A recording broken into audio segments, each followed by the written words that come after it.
Mysterious and a bit unsettling. What to do?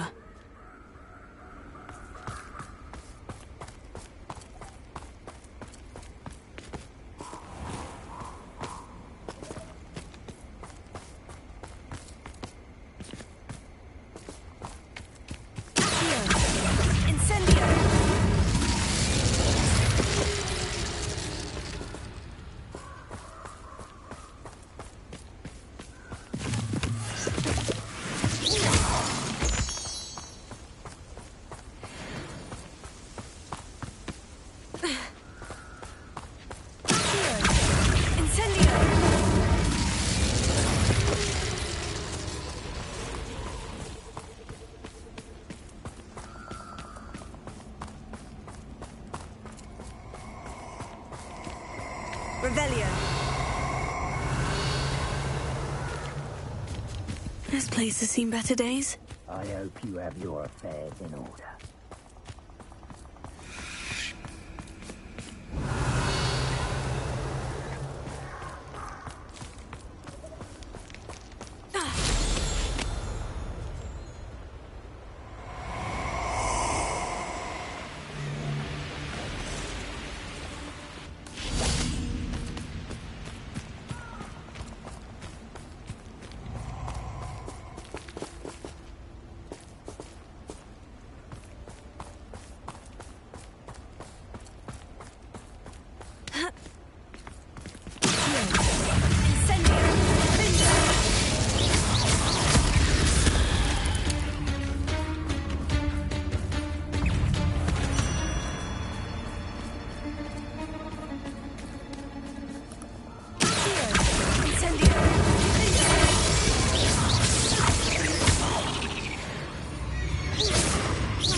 Revelio.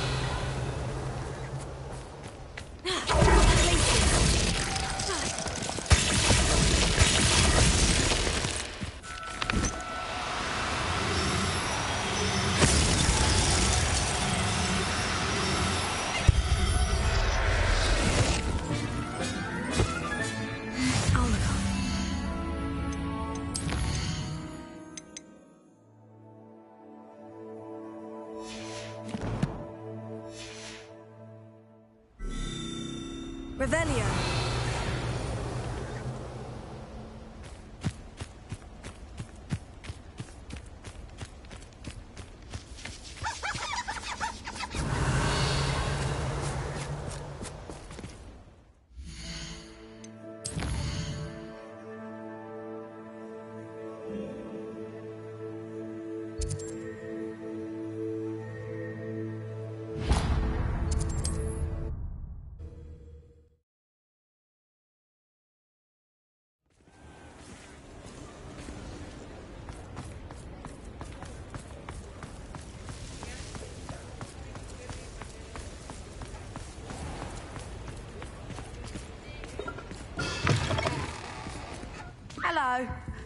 Mind you, don't turn quick. If you're stuck with a Duracell feather, it doesn't half hurt.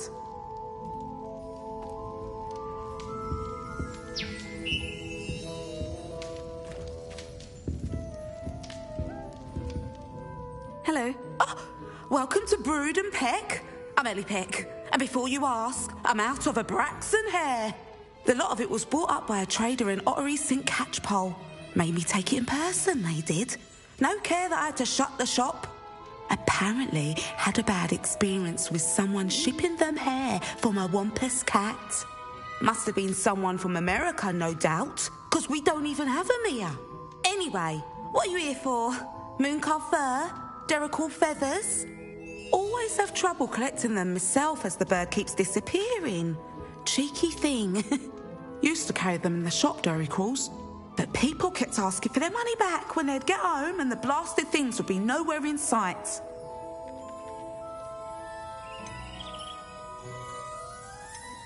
I can imagine that would be rather frustrating. There's worse. Trust me. Most of the suppliers of Thwopper feathers may as well be living in St Mungo's.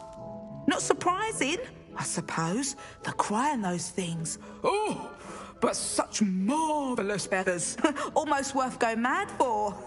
Sounds like stocking your shelves comes with some hazards. Truer words never spoken. Used to carry beasts themselves. Good business it was, but had it up to here with parents grumbling.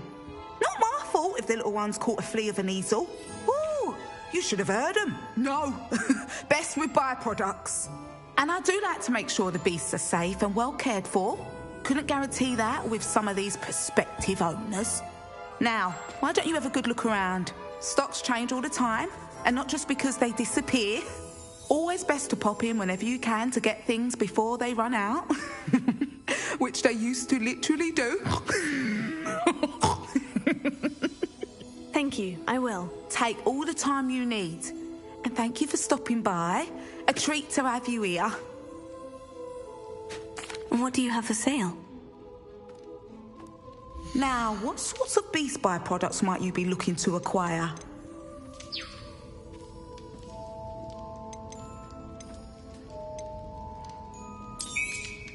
I don't mind selling things for certain clients. You know where to find me.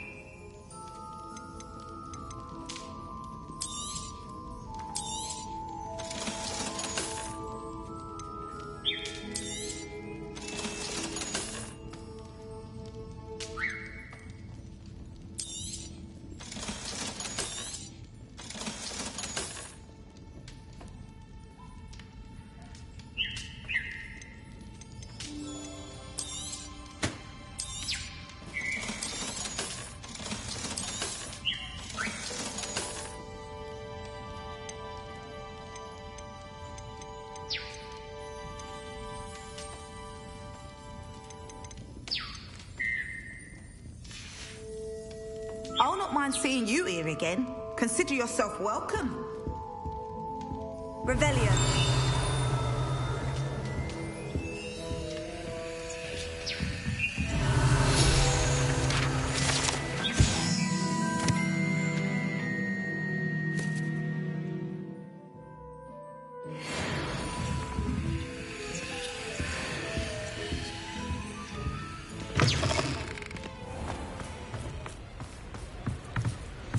Aloha Mora.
Revelio.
Revelio.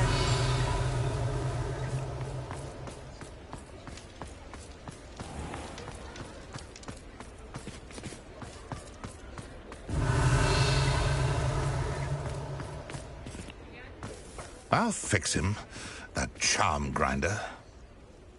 Sir, is everything all right? How kind of you to ask. The name's Ackley Barnes, and no, it is not. I'm plotting a sort of revenge against my ex-business partner, a conniving fiend by the name of Alfred Lawley. He cut me out of our herbology supply business, just as we were getting started. Said I was too volatile to work with. I'll show him volatile.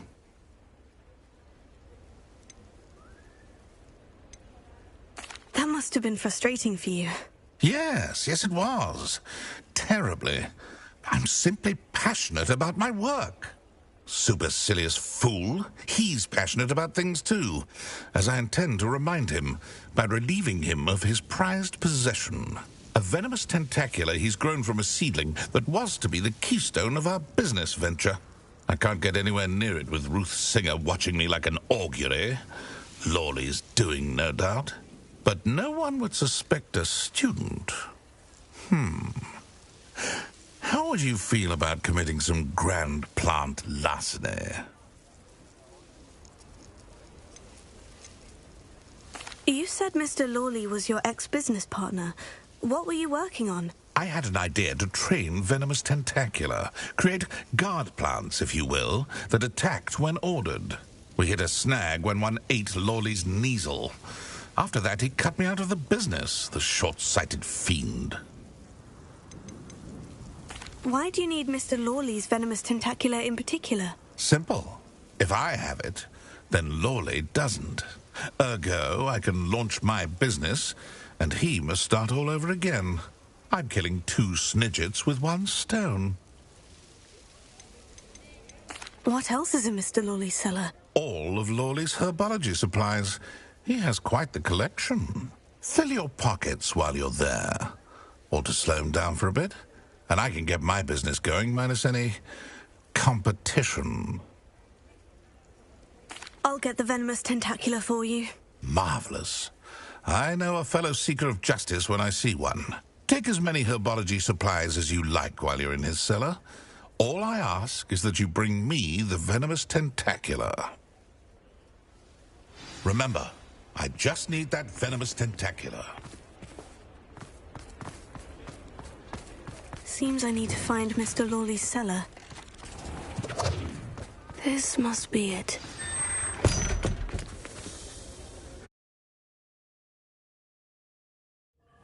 This must be the cellar. Now, to find that venomous tentacula. Better not let Mr. Lawley see me.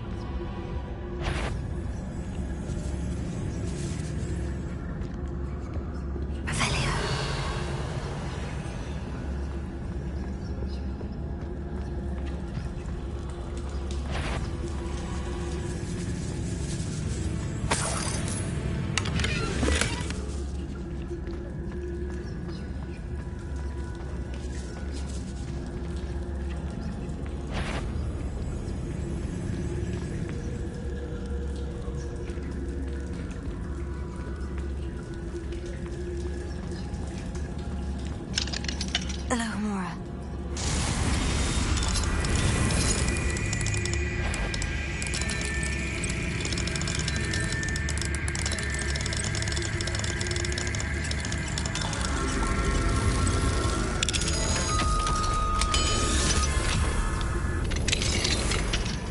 Where is that venomous tentacula?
Revelio.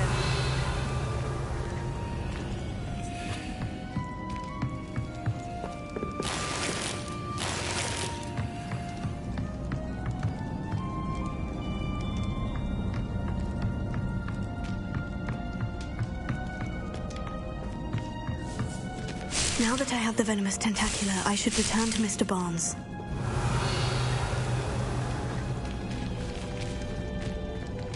Incendio!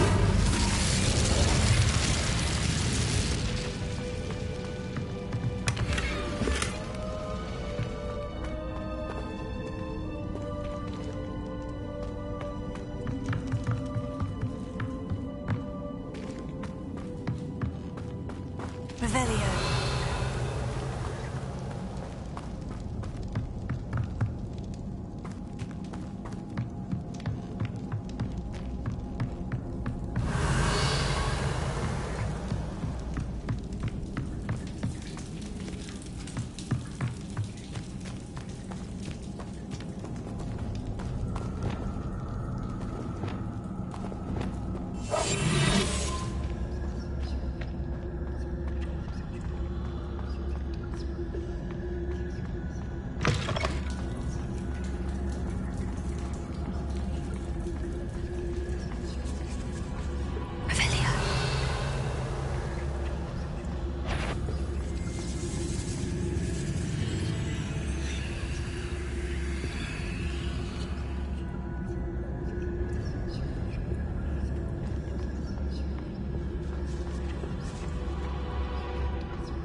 Any luck retrieving a certain friend of mine? Hello, Mr. Barnes. I have that venomous tentacula.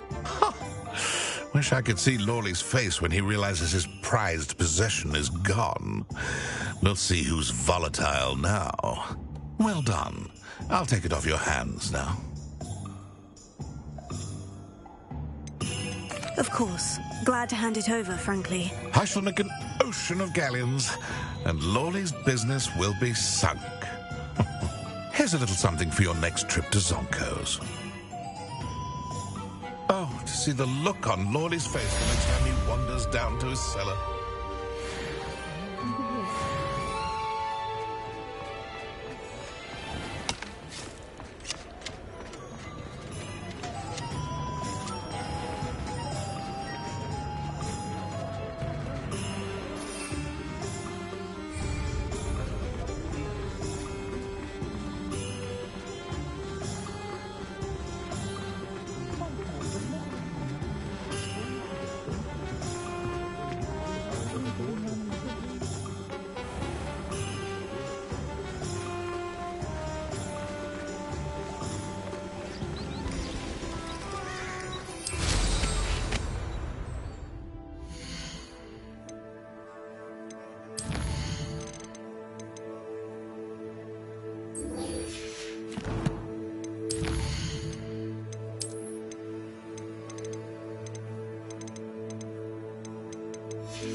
Revelio.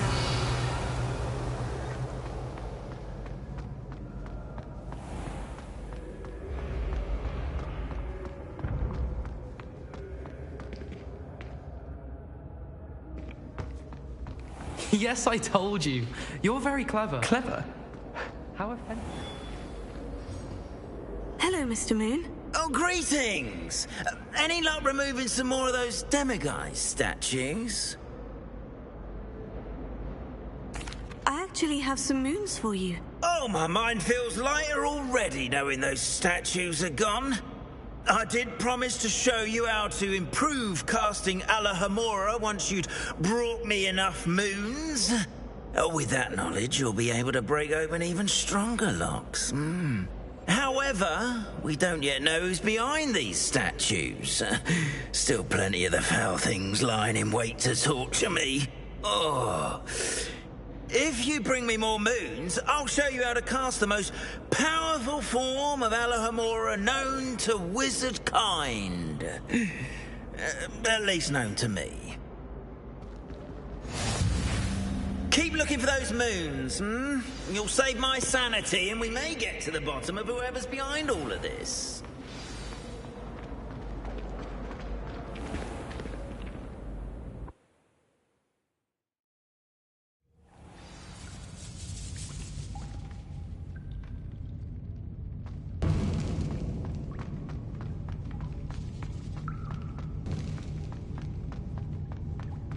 Revelio.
like this. What? Don't be silly. It'll wear off in a few hours, I think. You think?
Revelio.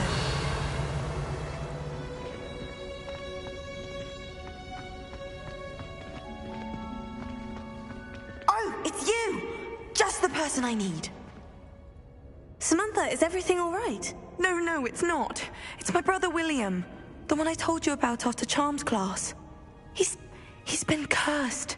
He ignored my warning and now he's lying in St. Mungo's looking completely pathetic. He simply never listens. I'm sorry. How exactly has he been cursed? Oh, you won't believe it. Truly. But his feet were turned into purple beets. You can imagine his distress. And mine. I won't even go into the attention he was getting from our garden rabbits before he admitted himself to hospital.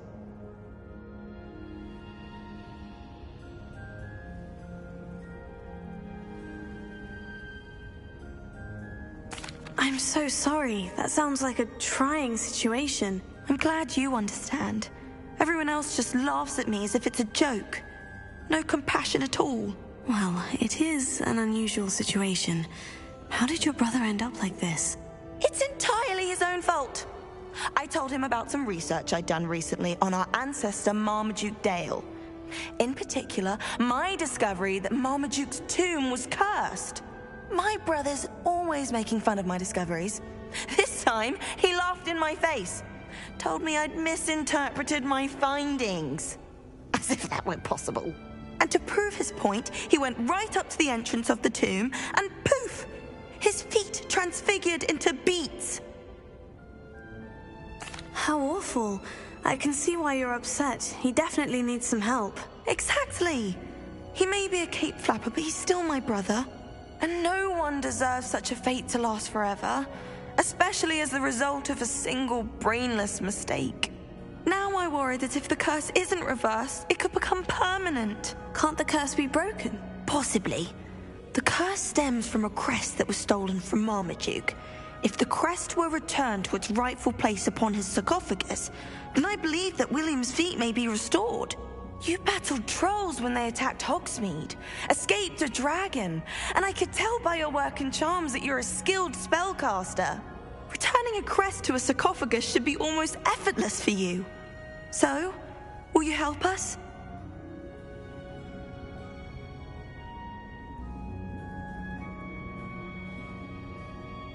I can take the crest to Marmaduke's sarcophagus for you. Oh, thank you! Thank you so much! You'll simply go into the tomb where Marmaduke was laid to rest and place the crest on top of his sarcophagus. According to my research, the tomb's been abandoned for centuries, so it should be a fairly simple task. You'll find it just east of the hamlet of Brockborough. Thank you for your help. My family is indebted to you.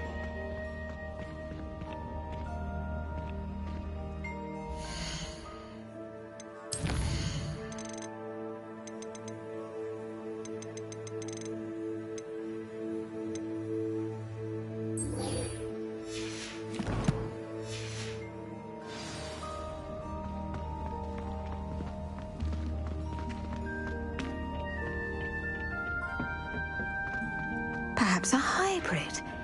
Bouncing tentacular. I finished the activities you signed me, Professor Garlick. Wonderful! I hope you gained a greater appreciation for the flora in our lives. I am forever enraptured by it. Just yesterday, I spent hours pruning my self-fertilizing shrubs and flutterby bushes. Didn't realize how long I'd been at it until the sun began to set. Well, if there's one thing I love to see more than my plants thriving, it's one of my students doing the same. Now, ready to learn flipendo? Chin up, keep a light grip, and it's all in the wrist. Let's see you give it a go. You will want to focus with this spell. Nothing as mortifying as knocking back a colleague when all you wanted to do was move a few pots. Wonderfully done! If you'd like to practice a bit more, you're welcome to do so here in the greenhouse. Just mind the plants, please. Professor, I was wondering where you're from. What's your background? Oh, how nice of you to ask. Well, let's see. I grew up in London, right on the Thames. That sounds lovely. All the sights and bustle of a city. To some, yes. I used to dream of living in the country, but it wasn't until I came to Hogwarts that I felt truly at home. Mind you, it did take some time, and whilst it is my fervent hope that each student eventually feels as at home here as I do, it is not always the case. I suppose that makes sense. Well, we each bloom differently, don't we? Some of us, like Devil's Snare, thrive in the shadows, whilst others crave the attention of a bouncing bulb. And we each grow and thrive according to our own plan. Oh, I was terribly nervous when I arrived at the castle. You see, as a child, I knew nothing of witches or wizards. You can imagine how astonished I was to receive my letter from Hogwarts. I spent a good deal of time alone in either the greenhouse or the library my first days here. It does take a while to adjust to being here. Precisely, and I was remarkably fortunate. In fact, a 7th year took me under her wing during those first days. She remains one of my dearest friends. How fortunate. I was indeed. I dare say you'll find that the friends you make here at Hogwarts will last a lifetime. Now, I'd best get to my recent delivery from the Magic Neep. Mr. Teasdale promised me quite an assortment of seeds this week. Lovely to see you.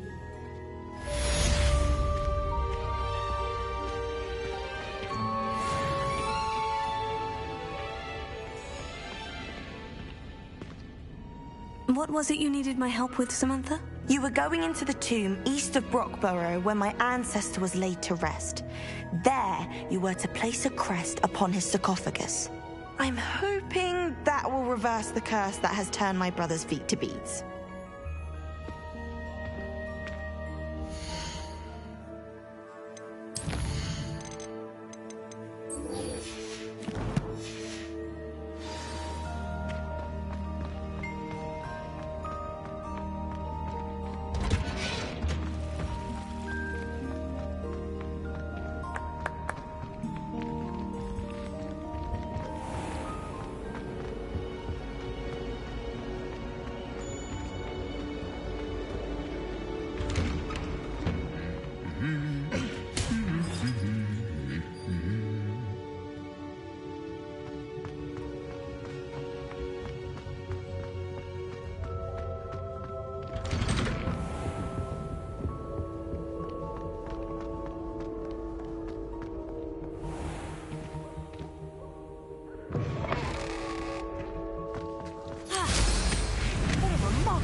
Revelio.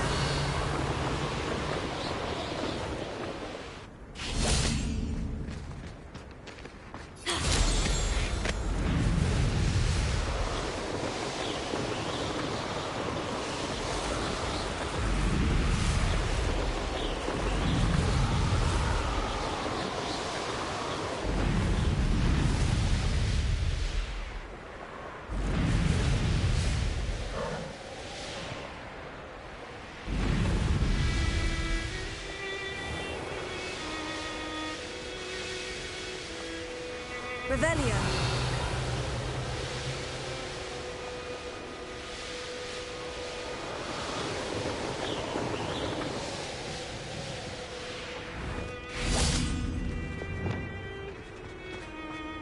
Revelio.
Looks rather dark in there. Never stopped.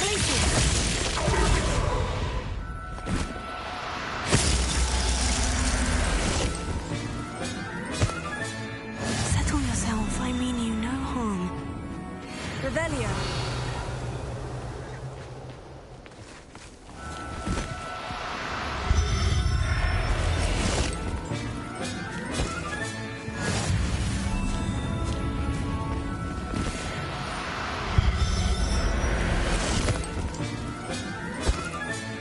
Professor Howin will never believe this.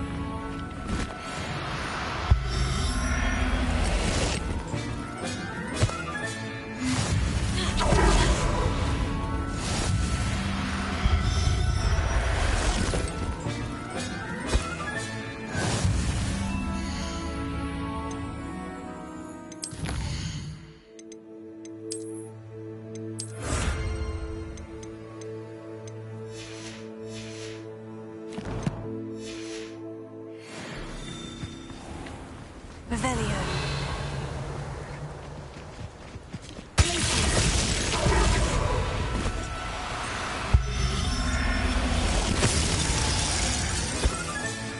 There. I'm not going to hurt you.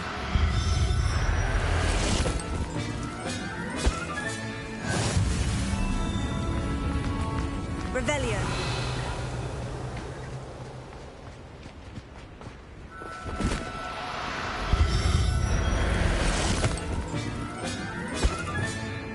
Everything's all right now.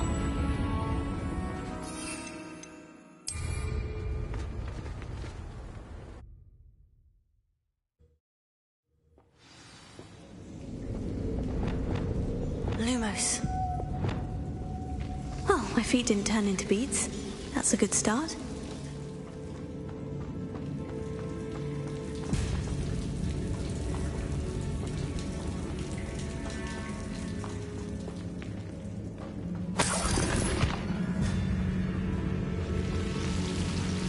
Should have known a herbologist would use Devil's Snare.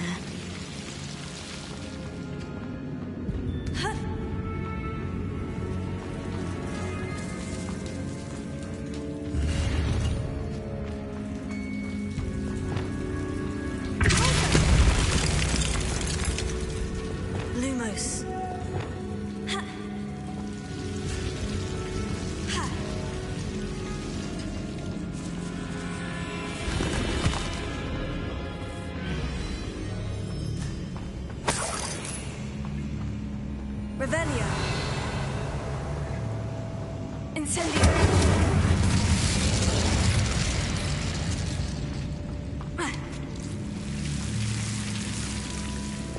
Lumos.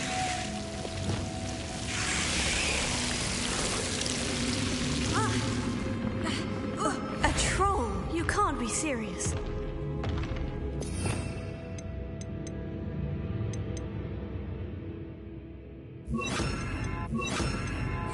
Confringo.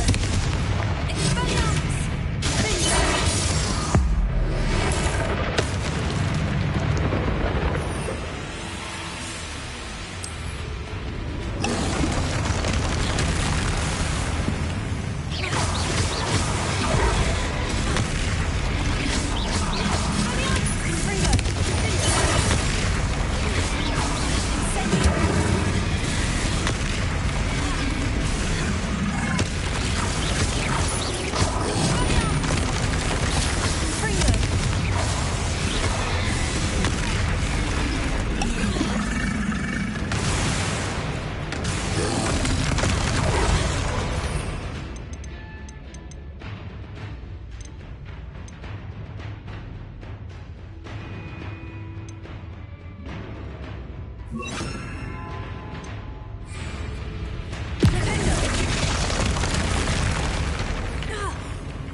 Marmaduke certainly left behind more than plants.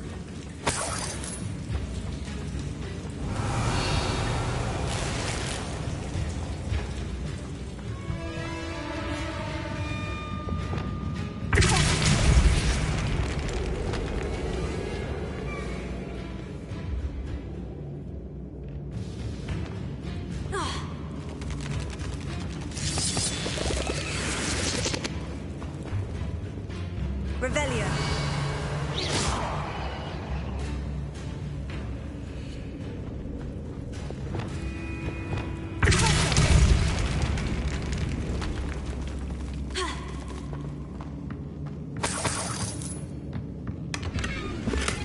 Revelio.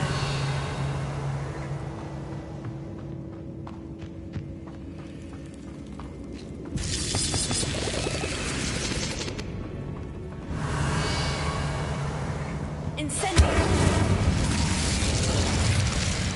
Leviosa. Lumos.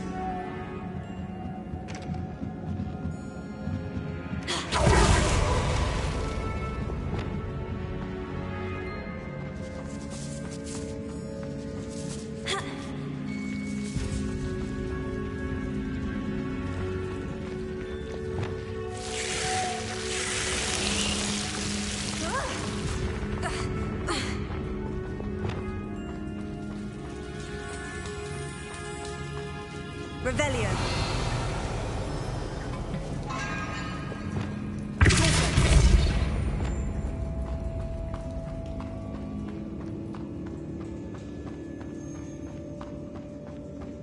A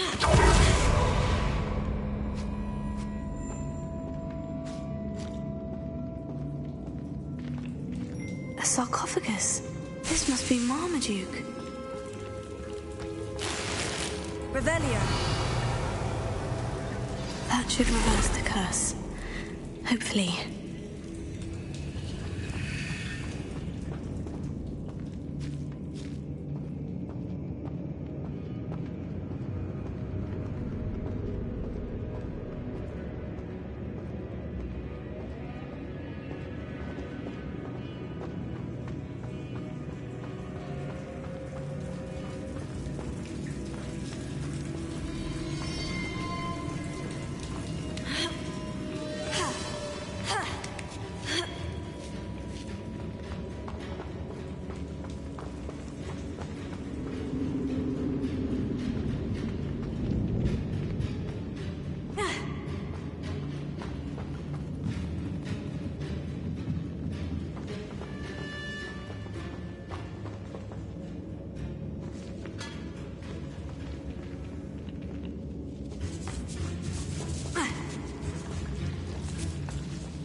Samantha will be glad to hear that the crest has been returned.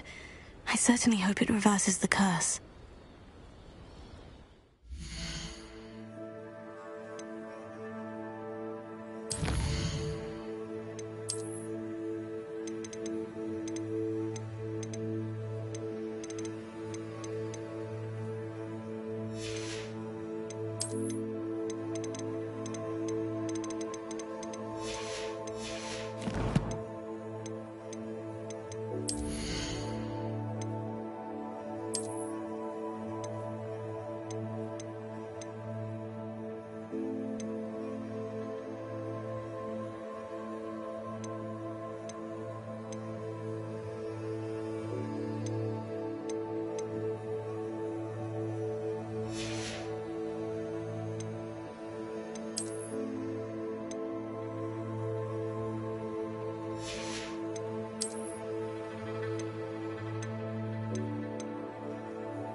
Revelio.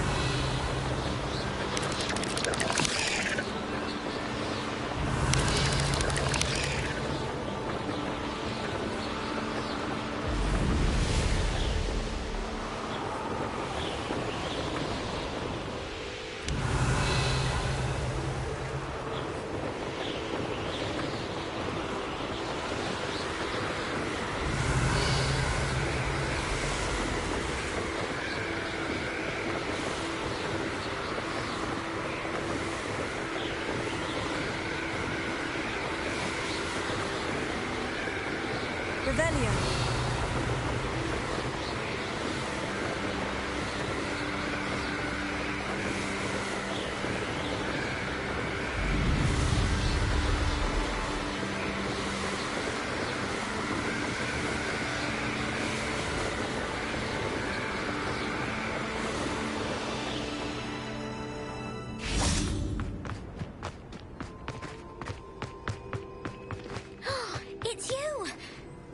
you again for finding my gobstones. I never could have done it myself.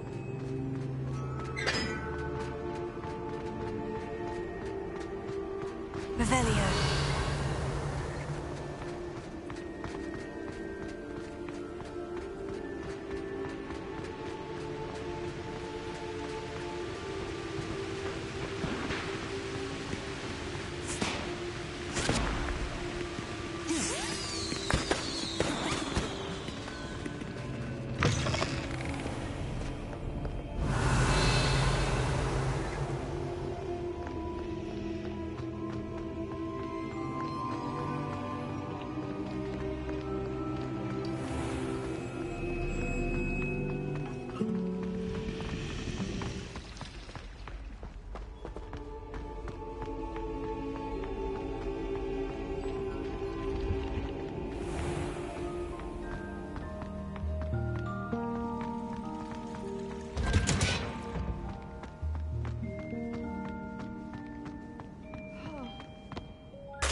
I'm happy to tell you that I returned the crest to Marmaduke's sarcophagus, just as you asked. I thought as much.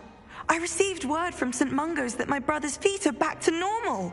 No more beats. Oh, I cannot thank you enough. It wasn't too much trouble, I hope. Well, there was a troll in the tomb. A troll? Oh dear, I'm so sorry. That's awful. No one has been in that tomb for centuries. But I can't say I'm surprised. Marmaduke seems to have been full of surprises. Indeed he was. Well, I suppose I should be going. I'm anxious to see my brother, who must be elated to have his feet back. Of course, I certainly would be. William and I are forever in your debt. Thank you again for what you did.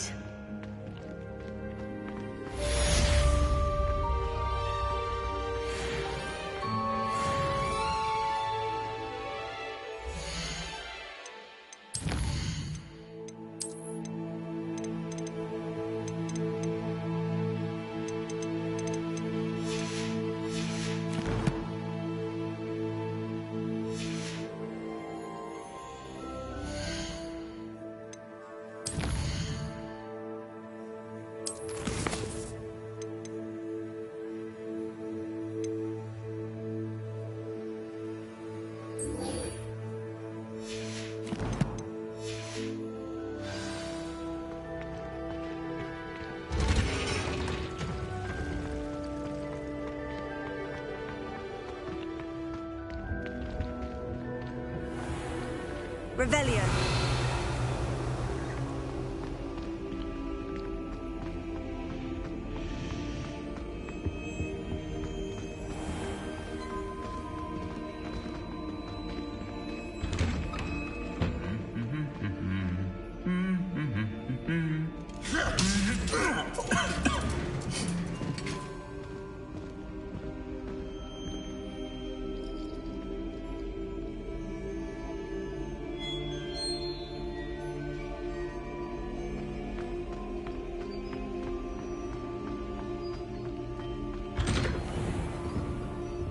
Revelio.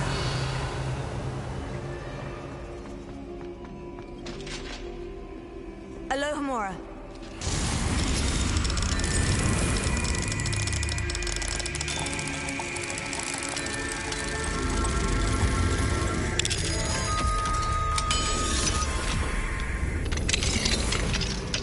Revelio.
Revelio.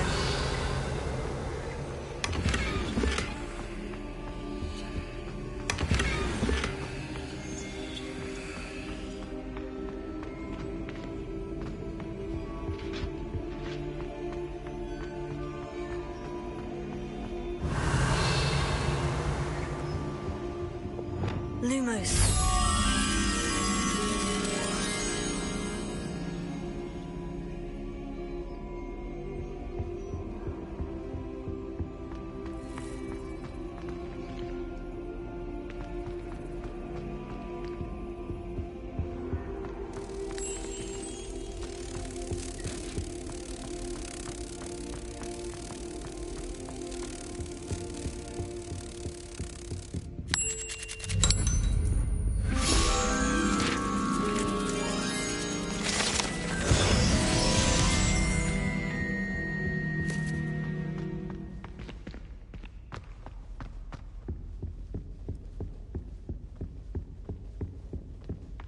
Revelio.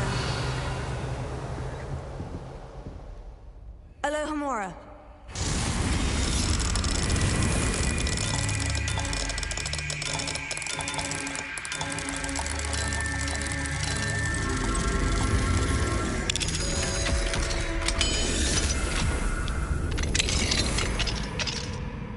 Mine now, demiguise.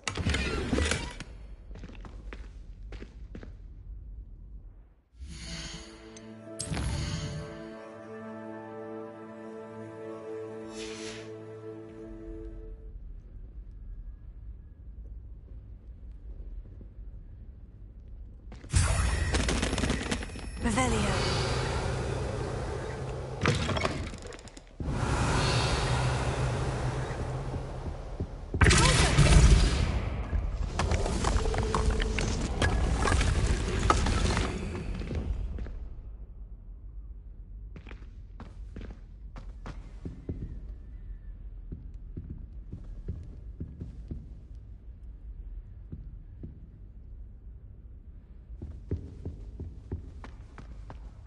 Revelio.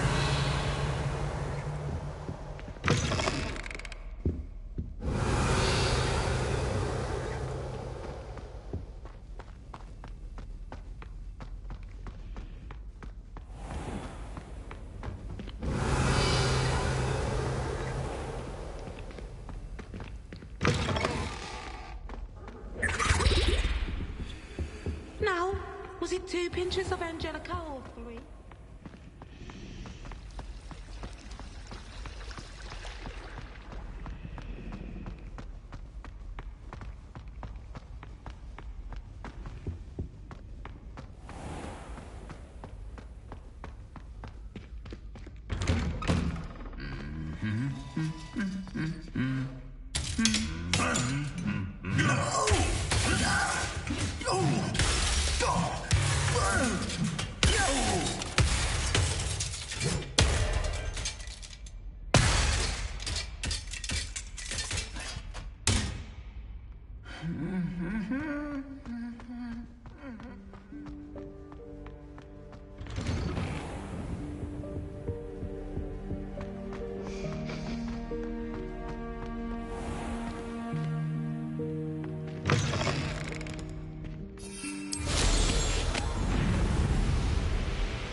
Revelio.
Incendio!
There we go.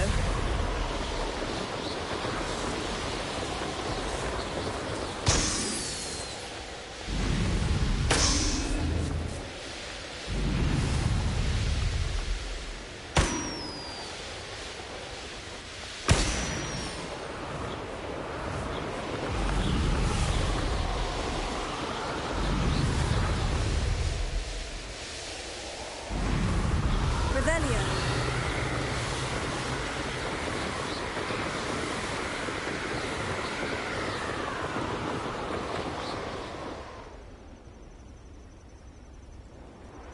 Could it be a Merlin trial? I'll have built a cemetery by the time I retire.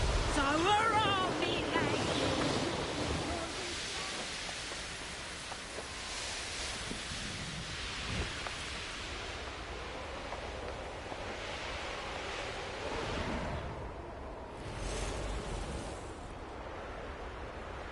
This looks intriguing.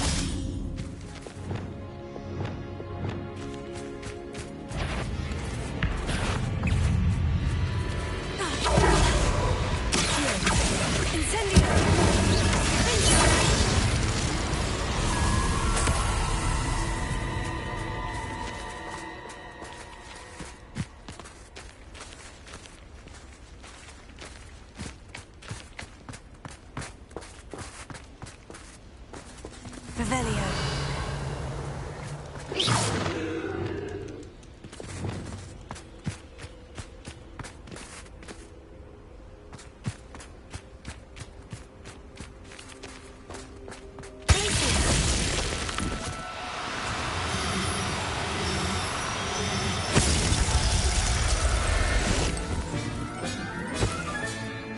Assignment fulfilled.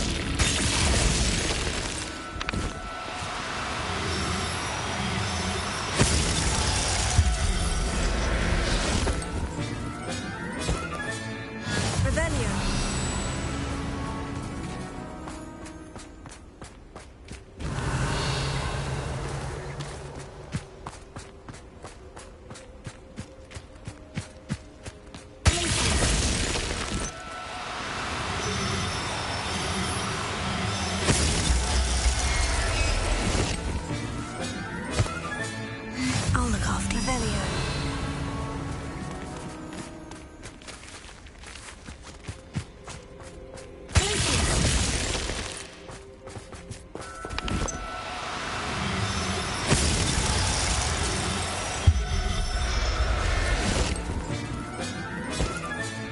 Professor Howard will never...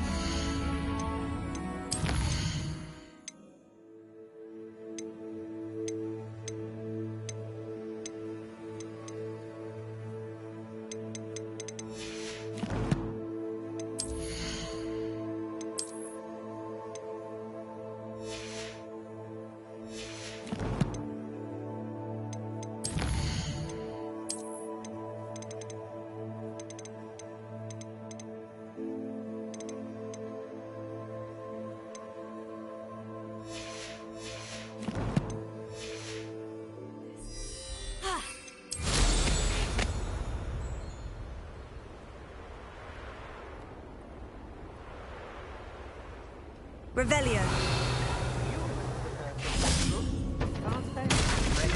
Rookwood knows what he's doing.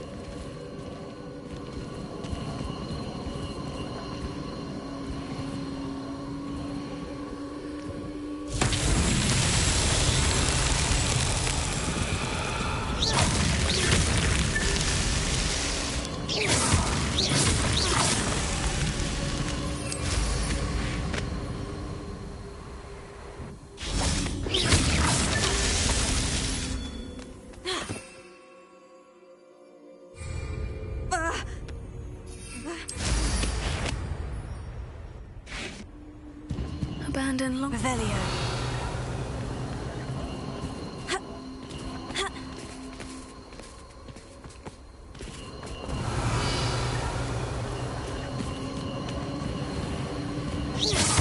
What was that sound? Actually, you're the one who stole our goblin helm. Well, their goblin helm, but then it was ours. Revelio. Call out for me all you want. I shall be off spending my spoils in Hogsmeade.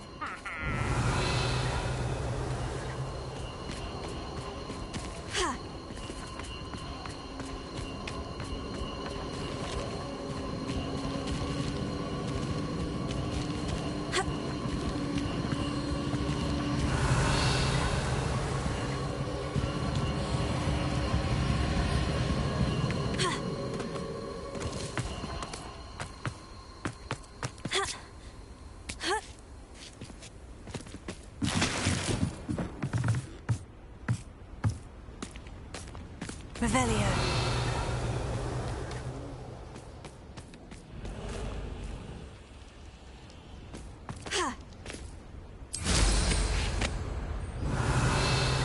It's exhausting. Standing here all day waiting to do Rookwood's work for him. He can fight his own battles.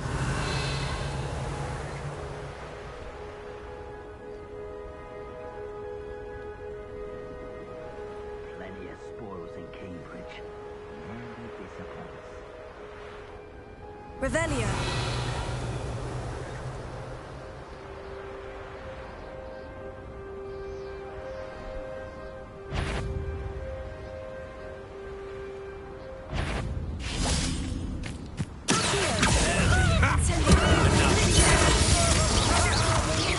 You've made a great mistake.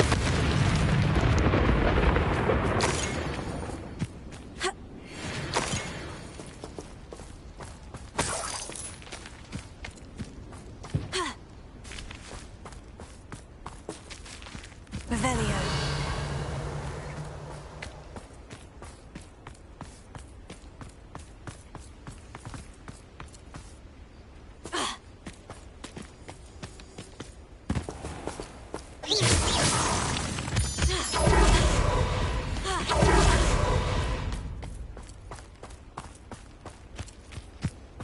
Revelio.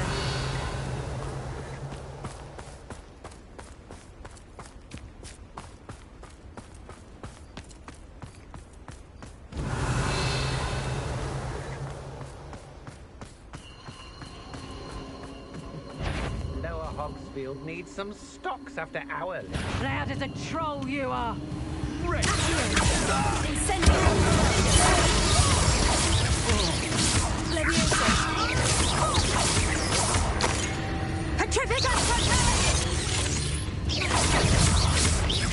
You will pay for your deeds.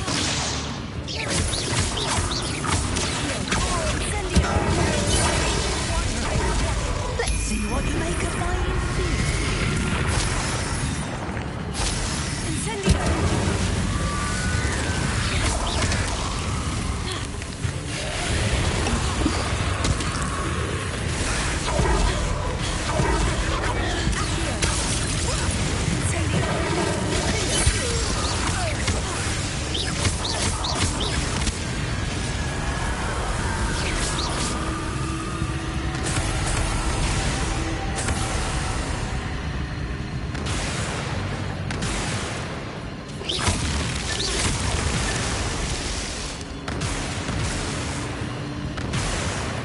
Revelio.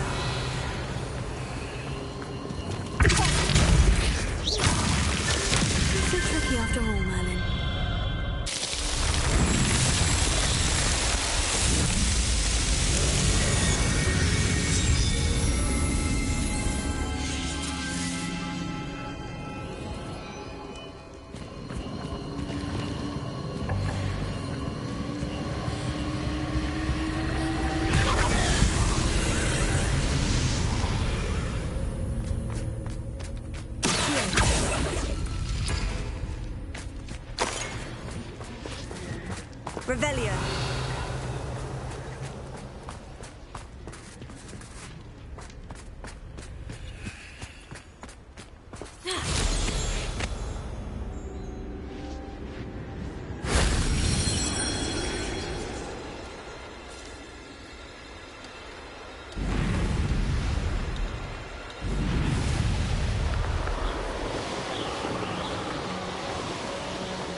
Revelio.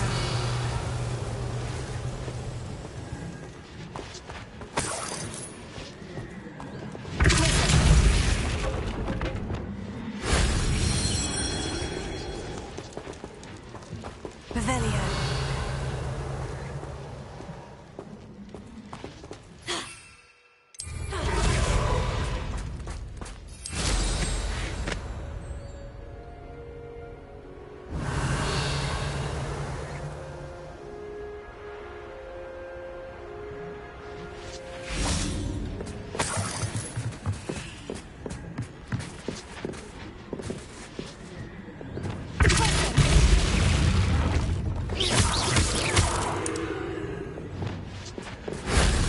Wasn't so difficult.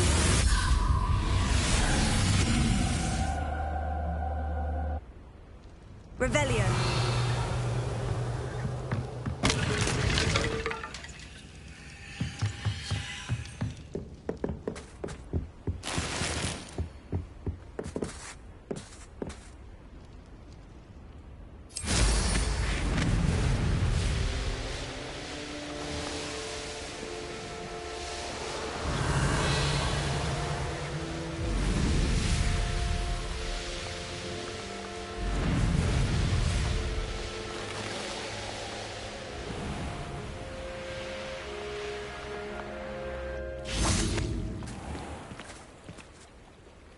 Revelio.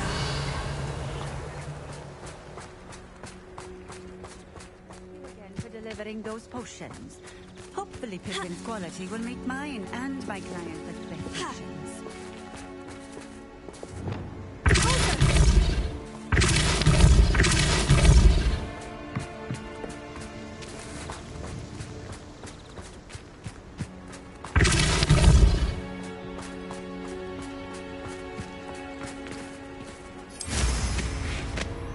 Revelio.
Revelio. Not now, not ever. Rookwood's gone mad.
Revelio.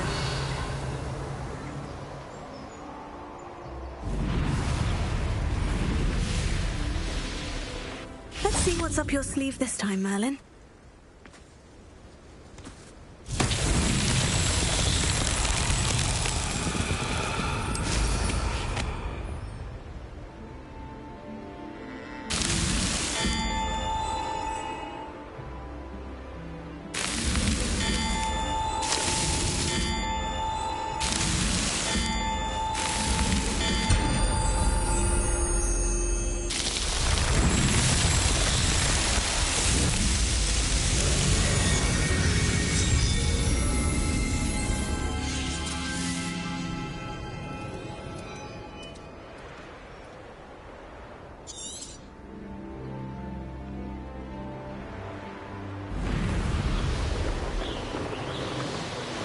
Revelio.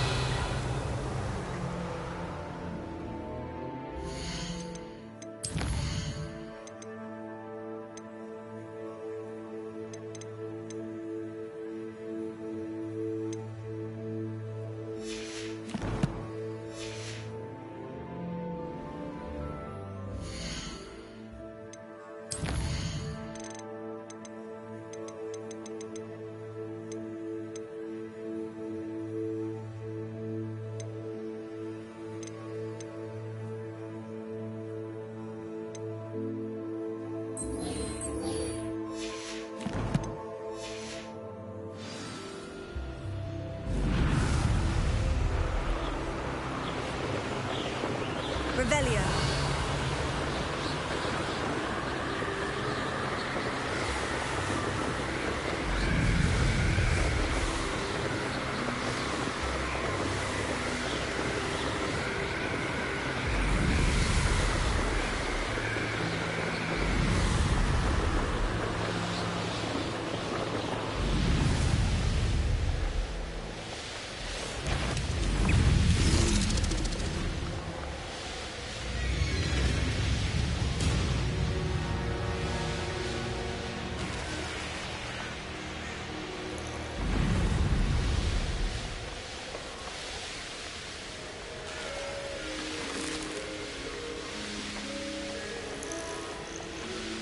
Revelio.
Revelio.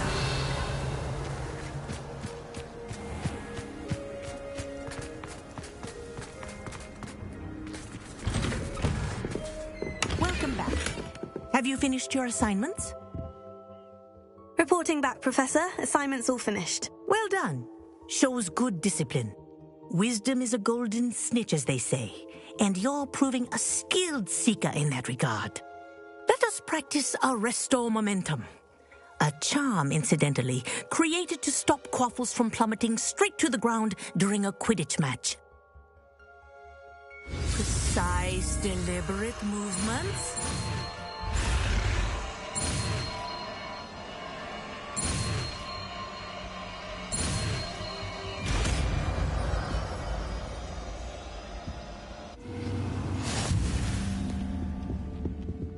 Alohomora.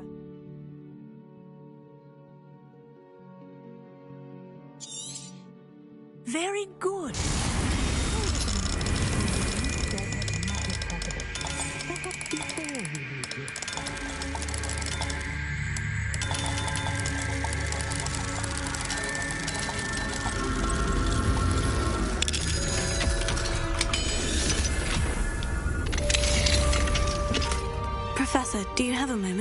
Yes, what is it? Sorry, never mind. The dragon should not exhale if it is not looking to engage. Professor, do you have a moment? Yes, what is it?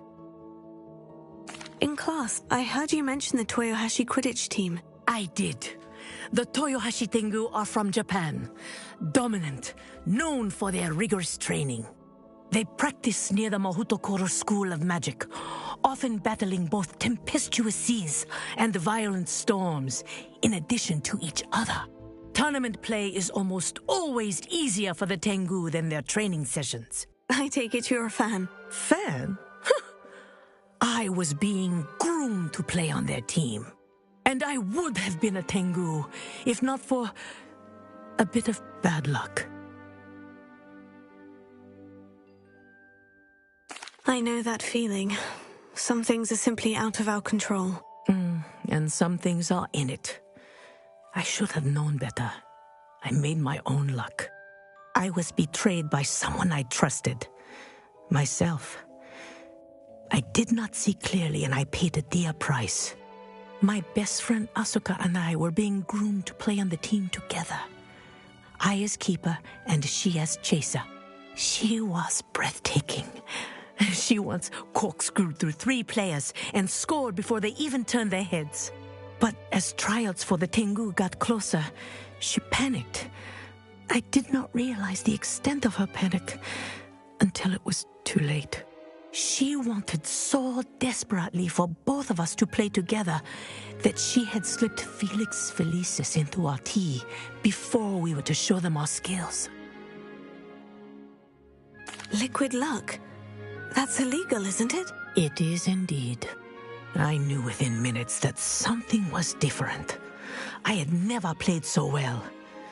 And Asuka was playing more beautifully than I had ever seen. When I confronted her afterwards, she admitted what she had done. I withdrew from consideration immediately. But it wasn't your fault. You didn't know about the potion in the tea. It does not matter. My flying that day was not my own. I could not live with myself. So, I withdrew and explained to them why. I burned my broom in disgrace. What happened to Asuka? Did she burn her broom as well? Asuka played for the Tengu for 2 seasons. You didn't report her. Tell them what she'd done. Her fate was not mine to decide. My fate is in my hands, as your fate is in yours. Thank you, Professor. I shall remember what you've told me.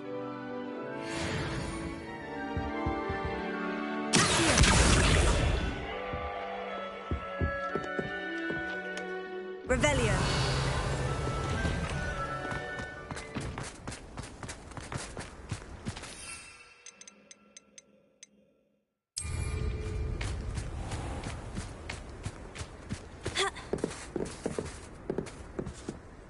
Hello, Grace. What are you doing here? Nice to see you.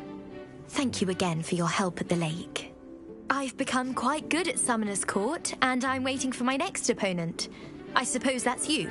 I suppose so. Shall we begin? I'm game. Well, let's see what you're made of.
see that.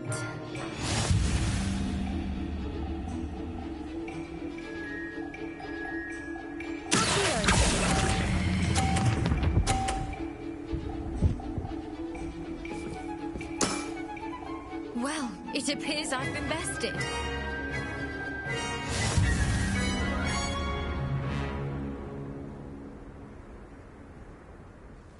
Well done!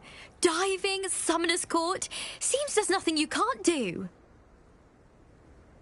You played a good game though, Grace. I did play rather well, didn't I? Only one student has ever beaten me. She's very good. But if you play the way you did against me, you might stand a chance.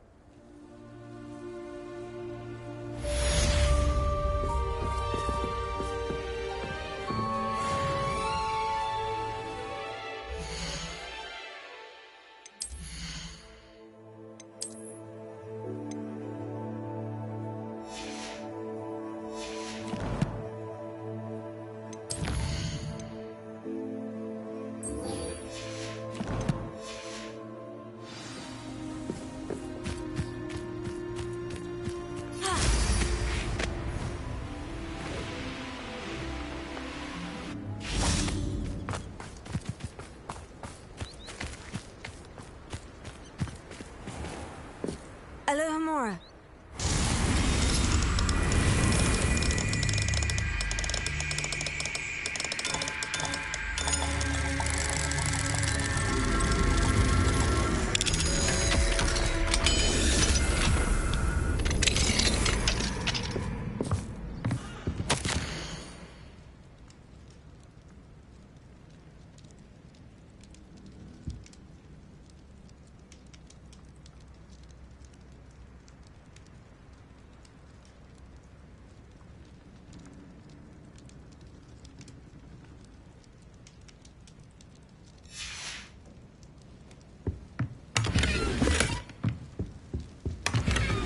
Revelio.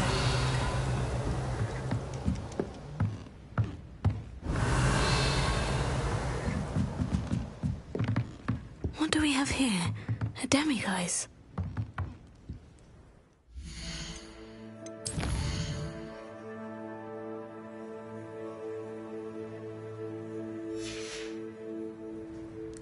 Mine now, demiguise.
Excellent work today.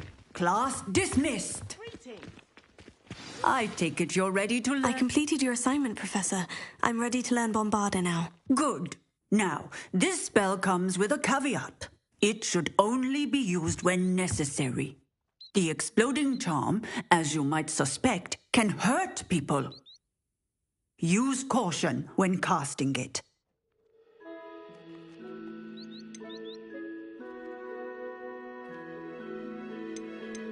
Is this something we should be learning in school? Better for you to learn it in school, where we can instruct you properly as to its use. Now, you must be precise in your wand movements. We don't want you blowing your hand off. Go ahead. Nice and steady wand movements. Remember, the exploding charm is highly volatile.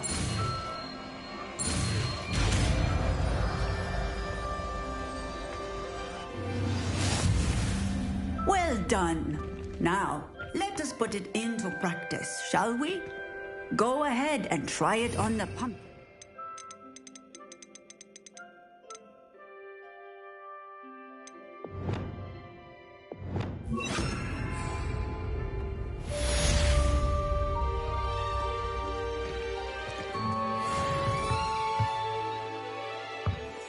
Bombarda! Excellent wand work. Cast the spell just like that every time. Assured and in control. Professor, might I have a moment? Yes. What is it? I was wondering, what inspired your interest in magical beasts? Are you considering some sort of profession in the field? I haven't decided quite yet, but I do find magical beasts fascinating. You do seem to engage well with the beasts in class. I believe that when choosing a path, particularly of a scholarly nature, one must take into account both one's enthusiasm for a particular subject, as well as how one may best serve the students to whom one is obligated to both inspire and teach. Of course, Professor. When did your path become clear? I recall it quite vividly. It was the summer between my 6th and 7th years. I read in the Prophet about a wizard who'd been selling alchemy eggs and disappeared in the mountains near my home. I knew of the alchemy, of course, from my studies, but they are native to lands east of here, such as India. I wondered if it was possible that an alchemy could be so nearby. Hence, I went to find it.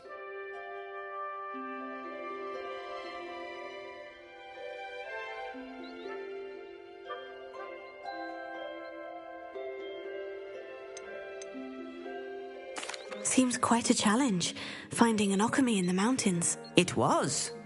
After a few days, during which my parents grew increasingly annoyed at my absence, I found what little remained of the wizard egg trader. He was near a tree hollow, and there, inside, was a nest with 7 silver alchemy eggs. What did you do with them? Nothing. Beasts are to be valued for what they can provide for wizard kind. Protective clothing, potion ingredients, even wand cores. Only poachers see the value in ending a beast's life for galleons. I left the eggs alone. I hid, and moments later, the beast flew right over my head. Breathtaking. She then seemed to all but disappear as she shrunk to fit into the hollow. That sounds incredible. Indeed. I knew in that moment that I needed to understand all that I could about beasts and ensure that wizard kind learned to benefit properly from them. Now, I trust that I have answered your question. You would do well to continue your study of beasts, regardless of your chosen path. Beasts and all that they provide will vastly improve your life, and perhaps one day even save it. I shall remember that, Professor. Thank you.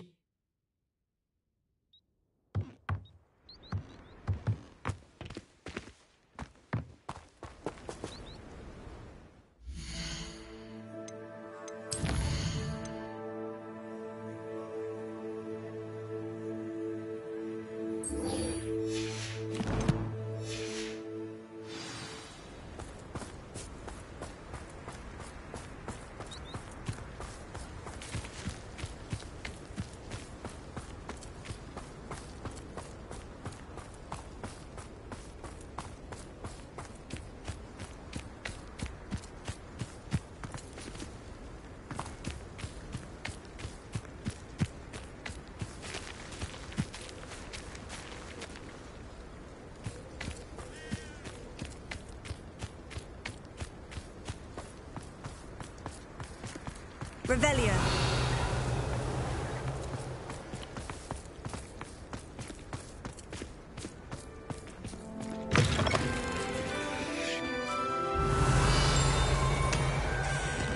Thought the boy was trying. Offered to carry my books, he did. Oh, charming, I thought.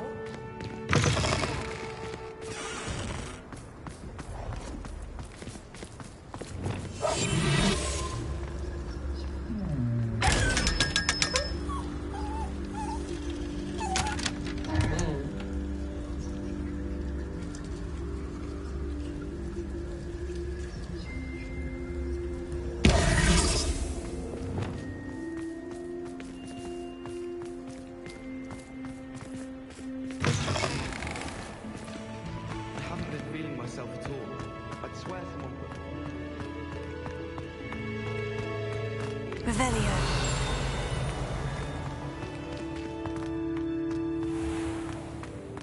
Has one person even tried to sort this dreadful odor?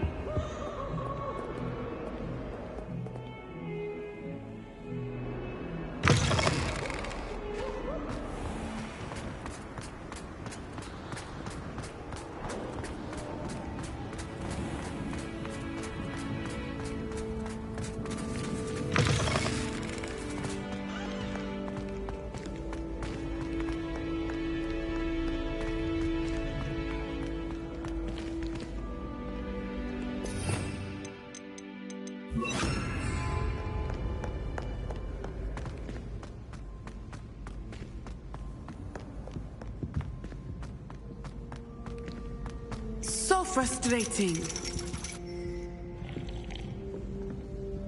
You wanted to speak with me, Mother? I had hoped to speak with you alone, Natsai. Your message mentioned your concern about an unusual creature that was spotted in the woods near Hogsmeade. That could have been anything. You know what it was, Natsai. I am allowed to leave the castle. I am always careful, Mother. Careful? Officer Singer disagrees. She sent me an owl telling me that you have been trying to collect evidence of some kind against dark wizards. She berated me for not keeping a closer eye on you, and she is right. I do not want you visiting Hogsmeade for the near future. But Mother! My little gazelle, you are well-intentioned, but you must not meddle in the affairs of dangerous people. If someone had meddled in Matabeleland, Father would still be with us. I must get to class. Perhaps your friend can get you to listen to reason. So frustrating. She never listens to me. She called you her little gazelle. Is that a term of endearment where you're from? It is specific to me. I am the unusual creature in Hogsmeade she mentioned. Self-transfiguration is not taught at Hogwarts, so I am gently discouraged from practicing it. However, I am an animagus, and it is in my gazelle form that I have been able to wander the Highlands rather freely until now, much to my mother's chagrin. That is how I managed to spy on Rookwood and Harlow. Were you born an animagus, or did you learn to become one? Animagi are not born. The process is quite elaborate. It involves holding a mandrake leaf in one's mouth for an entire month, then placing the leaf in a crystal phial so that it is imbued with moonlight, then adding one of your own hairs. And that is just the beginning. Self-transfiguration is common among students at Wagadu, but Professor Weasley considers it much too dangerous to teach at Hogwarts. Can you choose what form your animagus will take? Oh no, a person's animagus form is determined by their personality. My mother is convinced that my form is a gazelle because I adapt well to any situation. I believe it is because I can sense danger and keep my wits about me. How does it feel to transform into an animal? Well, the first time it can be a bit unnerving. I felt a kind of searing pain and a strong double heartbeat. But it gets easier the more you do it. I no longer feel any pain, and I must say, I find a sense of comfort in the double heartbeat. And I love being able to view the world from a different perspective. Now the nickname makes sense. What an extraordinary ability to have. It is. I love transforming, but Mother is less enthusiastic about it. She says that no creature, especially one as rare as a gazelle, should be bounding about where poaching has become so prevalent. She claims that she has foreseen tragedy befall me in my gazelle form. But she has used her sight to control me too many times. I no longer believe it. She's concerned for your safety. It may be best for you to stay away from Hogsmeade for now. That may be safe, but I do not believe that it would be best. Do you? You could have fled the moment you discovered that Rookwood, Harlow, and Ranrock were after you, but you did not. I choose to act as you have. I must deal with Rookwood and Harlow, not hide from them. My mother cannot know where I am all the time. Thank you for being here during that rather awkward conversation.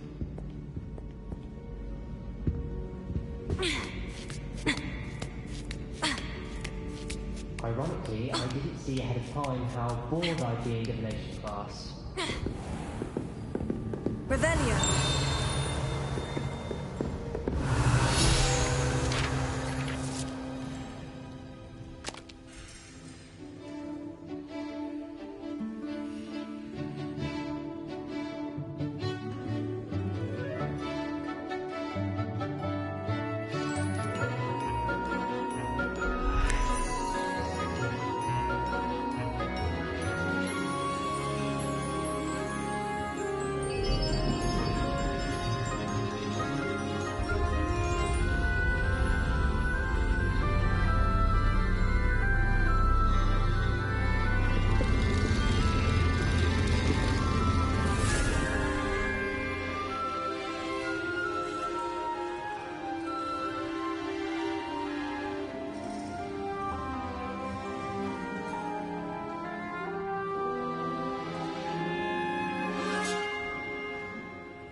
Uncle Roland sent his back.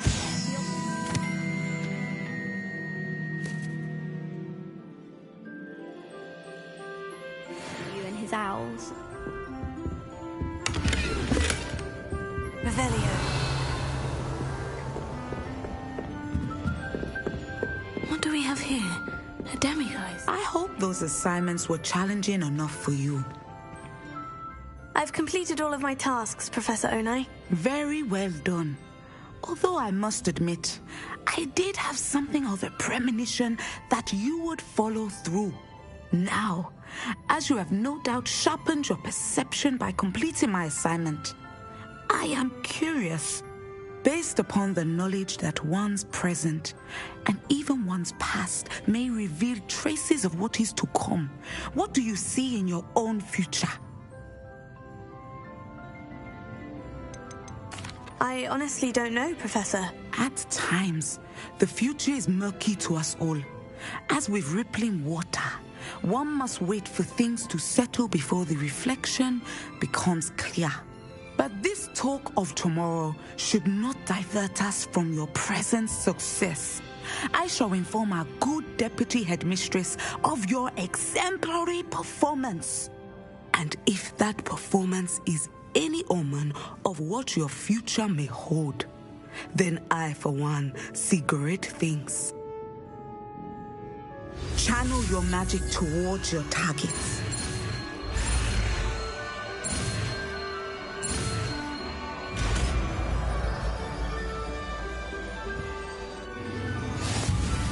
You have it! Now, why not practice the new spell on the training dummy?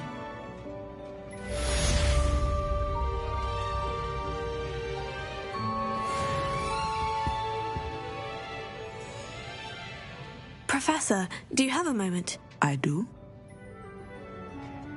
I was wondering how you decided to teach divination. The art of divination is an important yet often misunderstood branch of magic.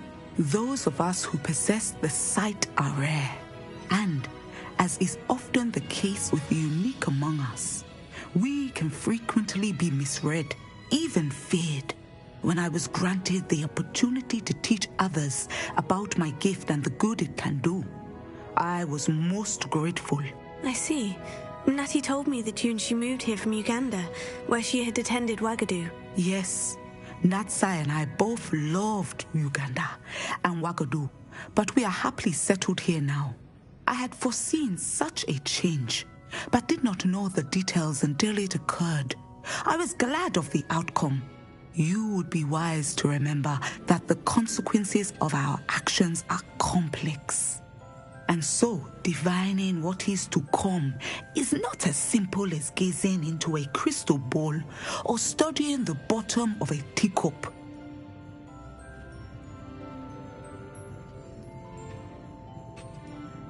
I find it truly intriguing, even if I don't fully understand it. Intriguing. That is one word for it. And I'm certain you will come to understand many things more deeply in the days ahead. You are a student at Hogwarts, after all.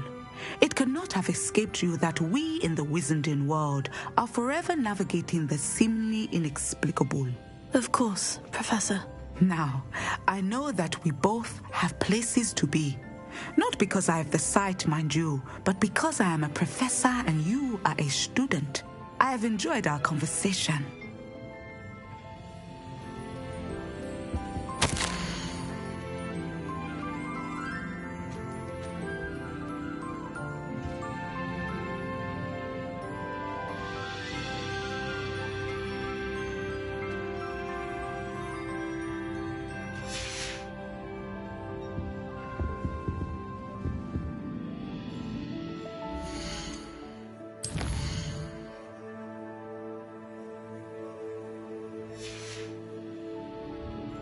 Mine now, demiguise.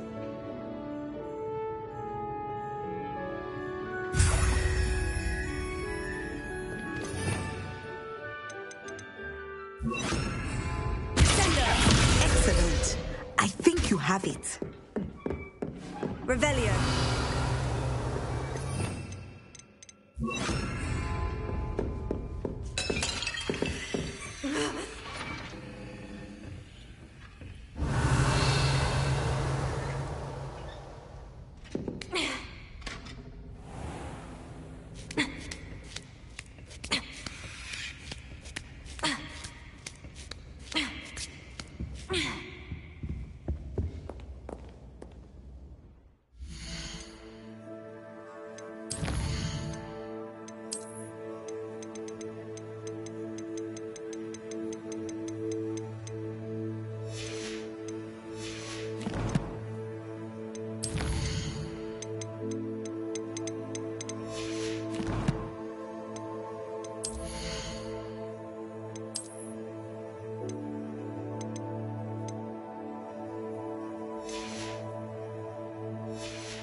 You can't imagine how inconvenient travel was before I invented this blue canvas.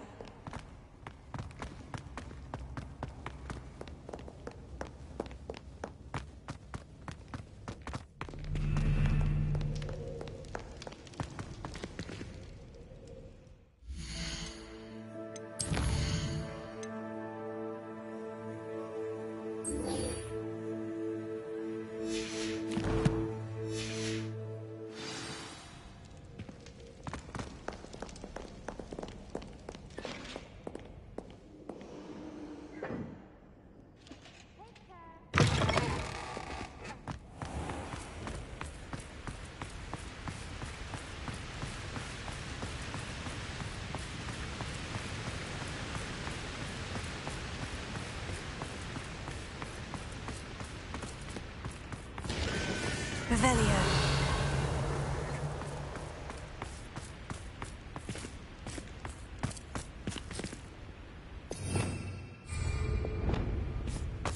Lumos.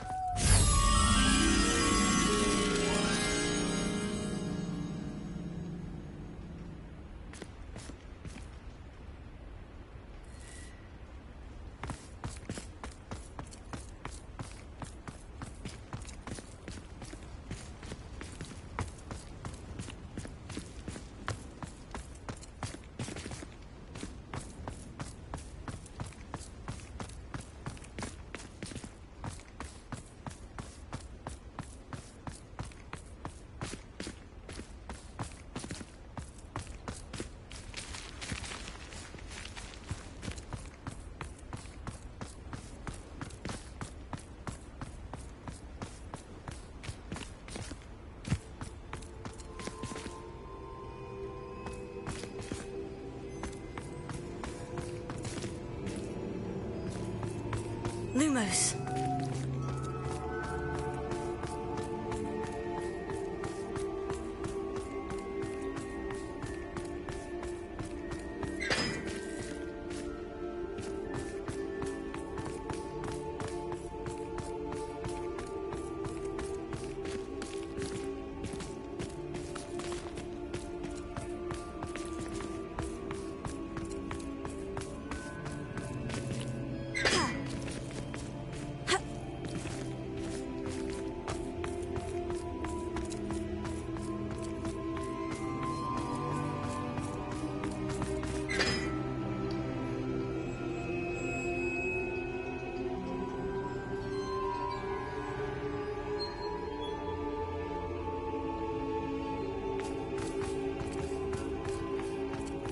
Revelio.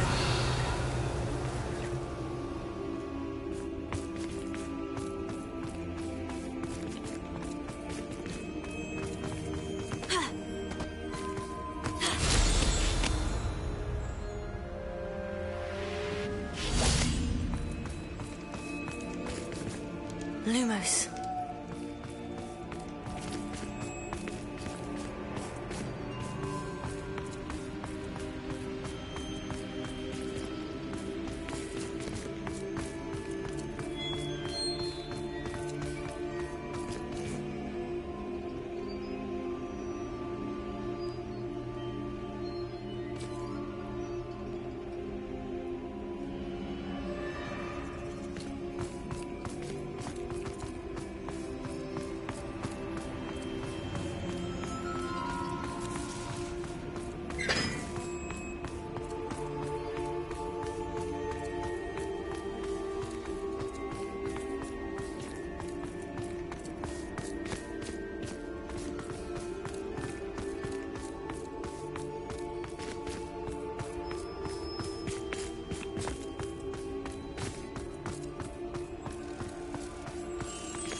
So this is the underground harbor.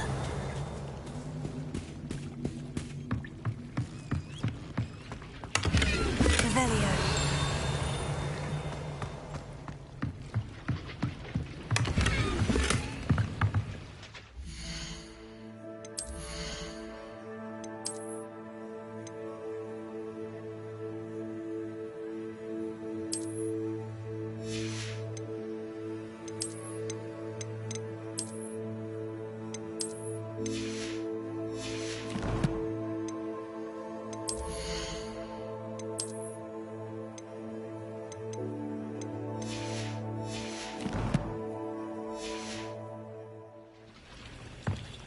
Revelio.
Revelio.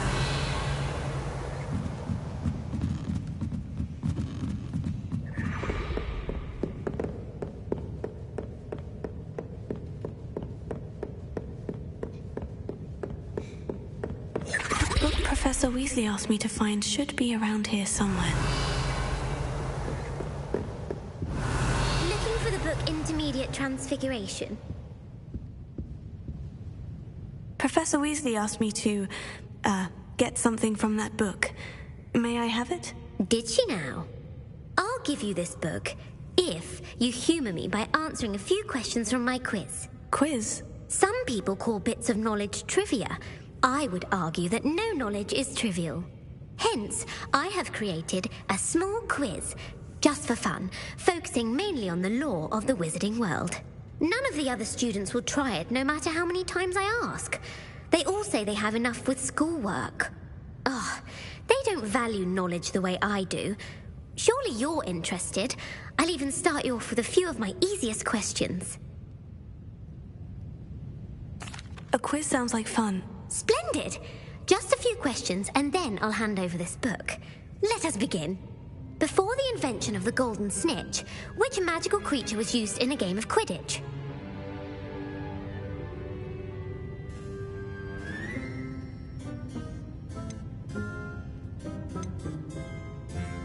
The snake bird. No. Incorrect. The answer was the golden snidget. The snidget was first introduced to Quidditch in 1269 by a wizard named Barbarous Bragg. Sadly, they're thought to be extinct. Next question. Which potion is commonly referred to as liquid luck?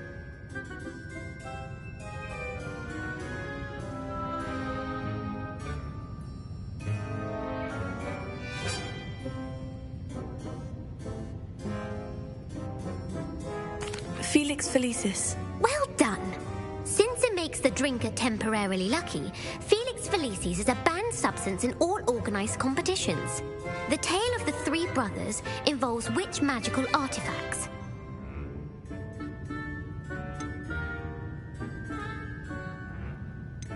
The Deathly Hallows. Correct. According to Beedle the Bard, the Deathly Hallows consists of the Elder Wand, the Resurrection Stone, and the Cloak of Invisibility. Which ball in Quidditch is the largest?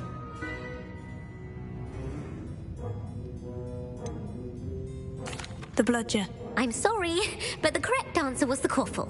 When a chaser throws the Quaffle through one of 3 hoops in a Quidditch match, their team is awarded 10 points. True or false? Polyjuice potion allows the drinker to change species. False. Correct. While Polyjuice potion can be used to change things such as age or race, it cannot be used to change species. Well, I suppose this has gone on long enough. I'll put the book back on the pedestal now. If you're inclined to test your knowledge again, I have plenty more questions I could ask you. And I won't be giving you any more easy questions either. The next ones will be more difficult. I'd like to answer more questions. What governmental body directly preceded the Ministry of Magic?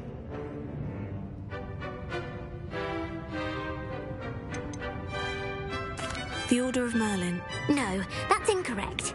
The answer was the Wizards' Council. The Wizards' Council disbanded in 1707 after the creation of the International Statute of Wizarding Secrecy, which required a more structured government to support its enforcement. Which dragon breed is the smallest?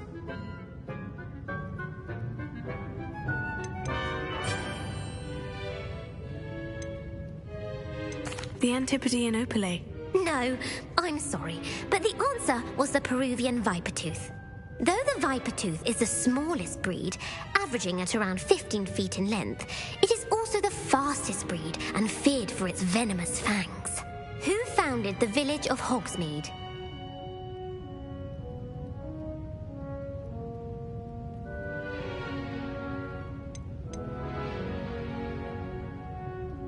Quincy Hogg.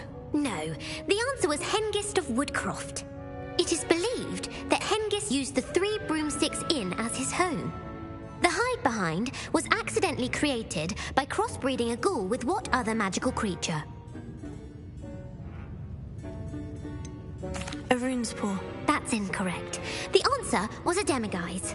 While the Hide Behind has the power of invisibility, those who have seen it have described it as a tall, thin monkey with silver hair. What is the only spell known to repel a Lethifold?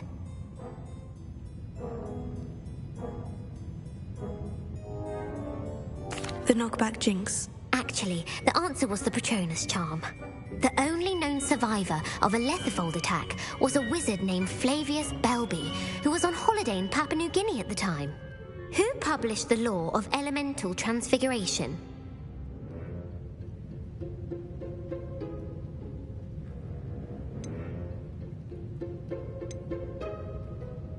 Lavanda Montmorency. That's incorrect. The answer I was looking for was Gamp. One of the principal exceptions to Gamp's law is that food cannot be conjured, though it can be summoned. What does the Hogwarts motto translate to? Never tickle a sleeping dragon. Correct. In Latin, the Hogwarts motto is Draco Dormiens Numquam Titilandus. Which magical creature is the only one known to produce eggs through its mouth?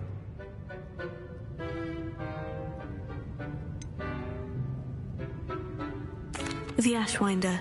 That's incorrect. The correct answer was the Rune's Paw. According to Parselmouths, each of the Rune's Paw's 3 heads serves a different function. The left head is the planner, the middle is the dreamer, and the right is the critic. Where is Ilvermorny School of Witchcraft and Wizardry located? Mount Greylock. Well done! The American school was founded in the 17th century by Iseult Sayre and James Stewart. What is the most powerful love potion known to wizard kind?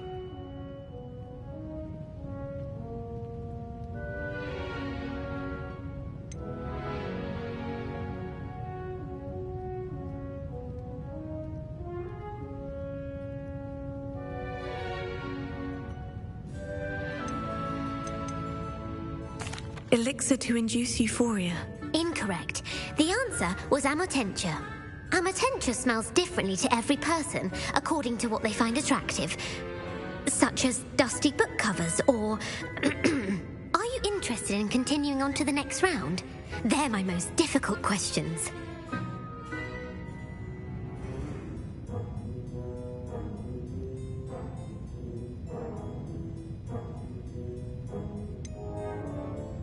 Give me your worst. Wonderful. I do admire your thirst for knowledge. evil was killed in a duel against whom?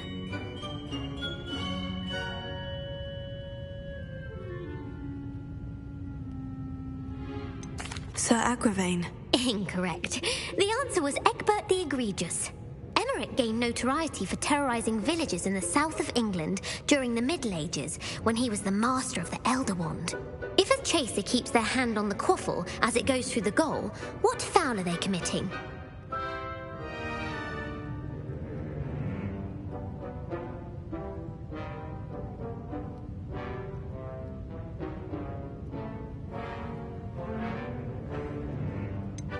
Stooging. The answer was actually haversacking. Blatching is flying to intentionally collide with a player. Stooging is when two chasers knock the other team's keeper away from the goals so that a third chaser can score. A bite from a mackled malaclaw has the unusual side effect of causing what?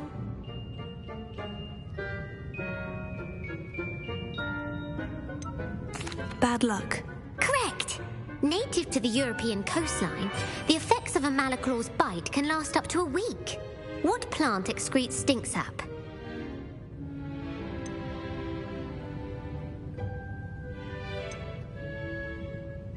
Sophophorus bean. I'm afraid the correct answer was Mimbulus mimbletonia. The Mimbulus mimbletonia plant secretes stink sap as a defensive mechanism when touched. The pepper-up potion evolved from a remedy created by which 12th century wizard?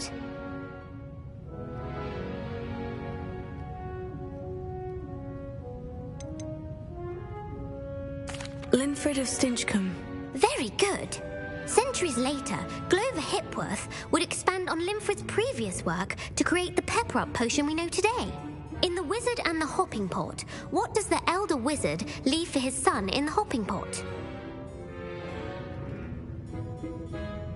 His wand. Incorrect. The answer was a single slipper. The story was created by Beadle the Bard, but there are a few versions. I won't spoil what the slipper was for if you haven't read it recently. The Snallygaster is native to which region of the world?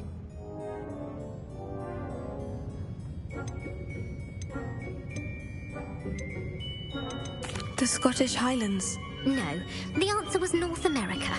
The part bird, part reptile is a distant relative of the Occamy and has serrated fangs and a bulletproof hide. Who is the Muggle knight featured in the Fountain of Fair Fortune? Sir Luckless. Correct! The three witches in the story are named Asha, Altheda, and Amata. Oh, I adore a story that ends with a twist. The world's largest kelpie is also known by what other name?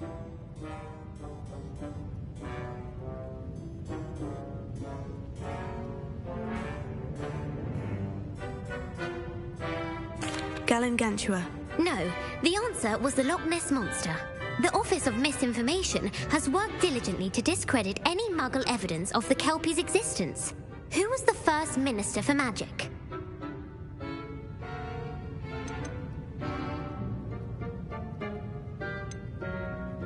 Cadmus Peveril. No, the first Minister was Ulick Gamp. Gamp's greatest legacy was the founding of the Department of Magical Law Enforcement. It outlawed the unforgivable curses. You've answered all of my questions. It's nice to know there's another student who appreciates the value of knowledge.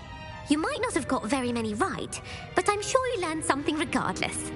Thank you for humouring me by participating. I had a splendid time. I put the book back on the pedestal for you. Revelio would make quick work of this.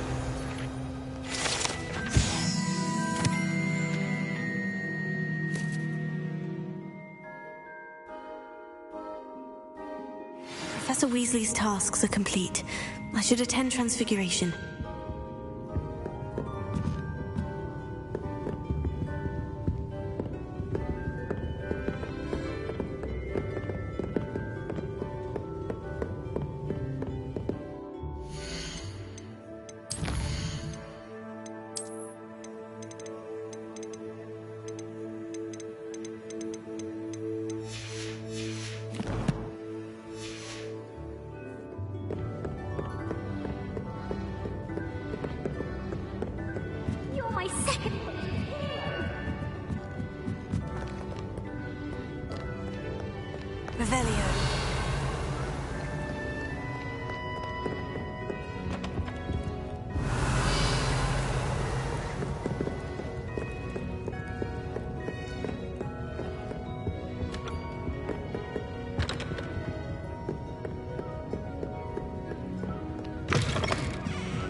Revelio.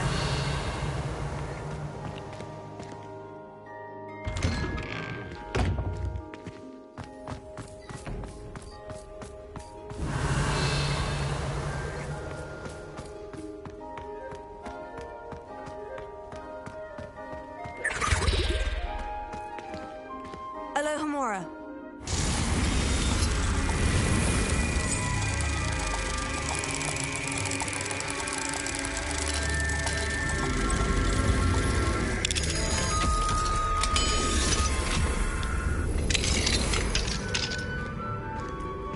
Revelio.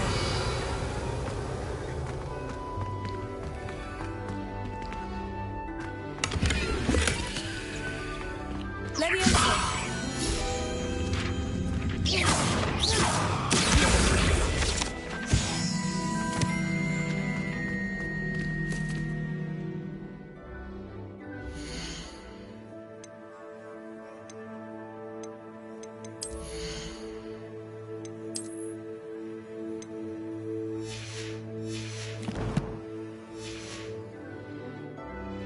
Revelio.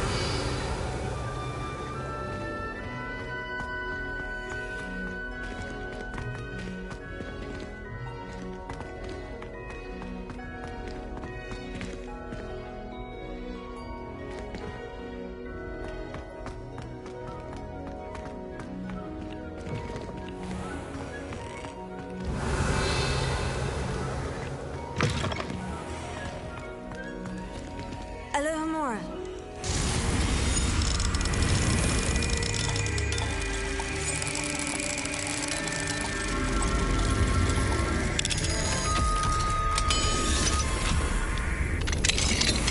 Revelio.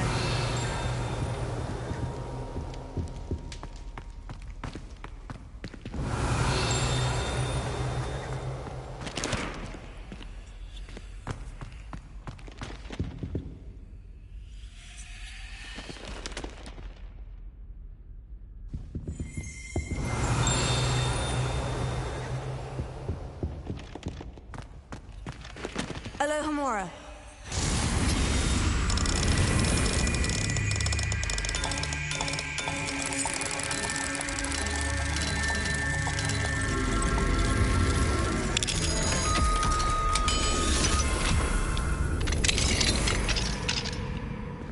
Revelio.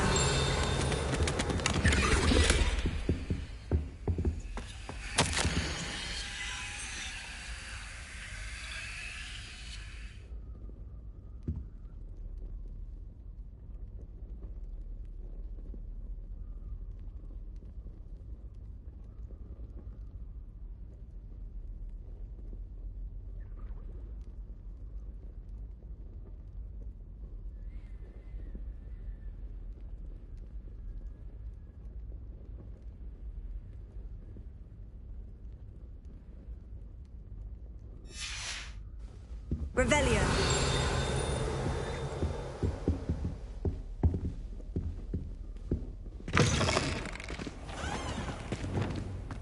Lumos.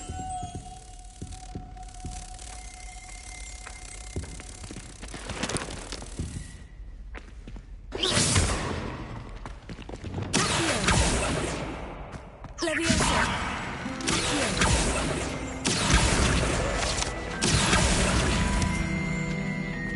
Revelio.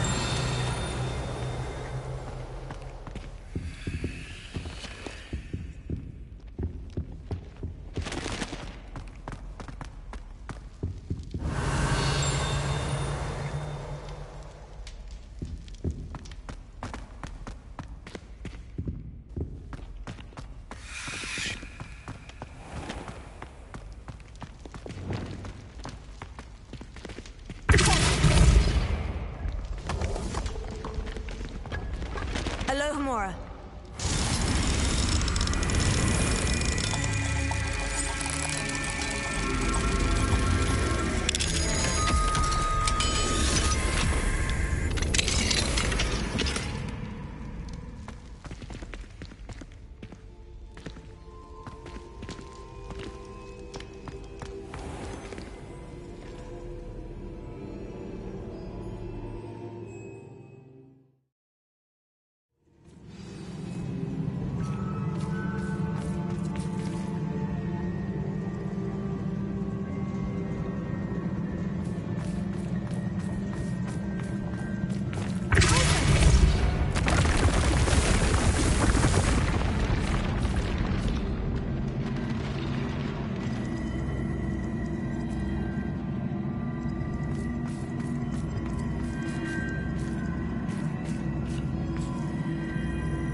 Revelio.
Professor Weasley transfigured the book with all her test answers into an owl to stop students from cheating. Taking out...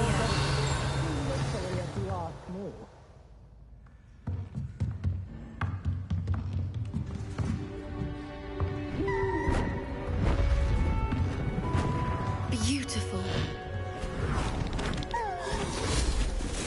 Goodness. Settle down. Settle down. Transfiguration, as you may be weary of hearing me say, is an exact science that can take a lifetime to master. But we needn't be daunted. Almost anything can be transformed if you can just perceive the potential within it. As I see in all of you, tremendous witches and wizards, every one of you. Or it could just be my eyesight. Now, you all know what to do.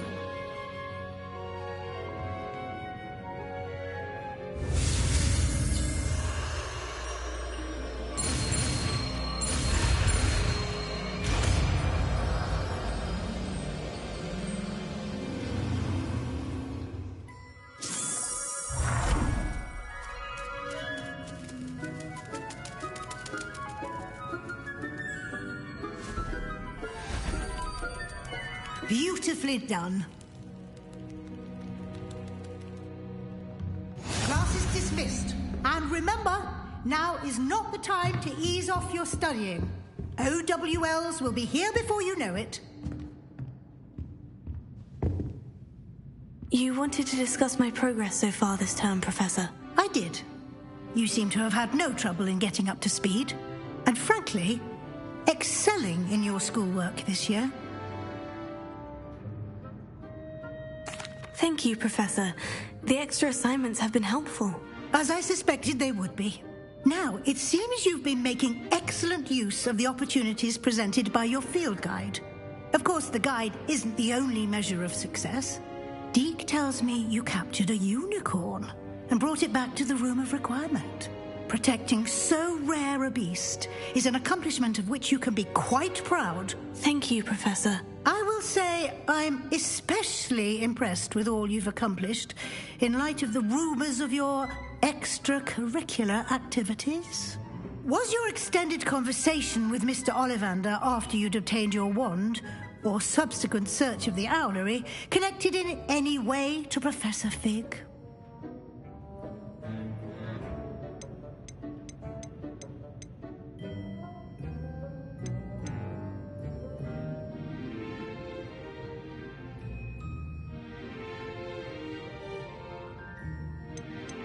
Professor Fig has encouraged me to explore when I can, in an effort to complete my field guide. I see. I admire your penchant for learning, but do remember that your classwork and field guide are designed to educate you thoroughly. It'll be the end of the year in no time, and you'll want to be well prepared for your OWLs. I'll provide a final assessment at that time to ensure that you're ready for your exams. Until then, well done. You are dismissed. If you wish to practice the spell you just learned, the training dummy is available.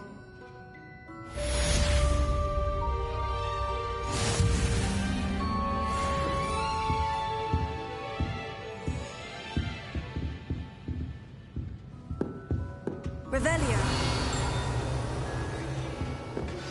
Since our visit to Feldcroft, something dawned on me about the triptych.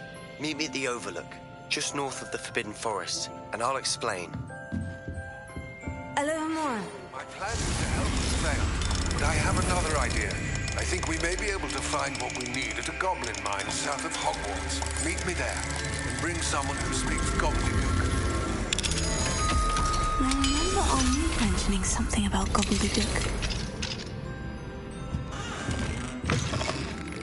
Revelio.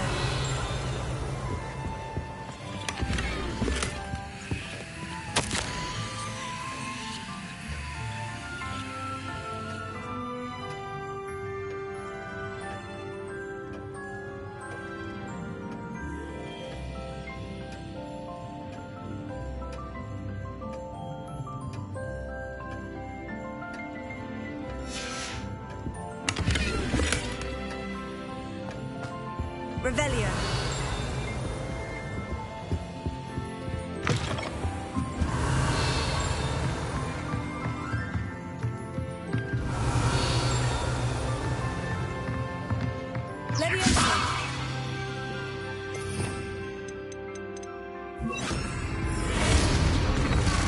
Glad to see you were paying close attention to my demonstration. Spell. Revelio.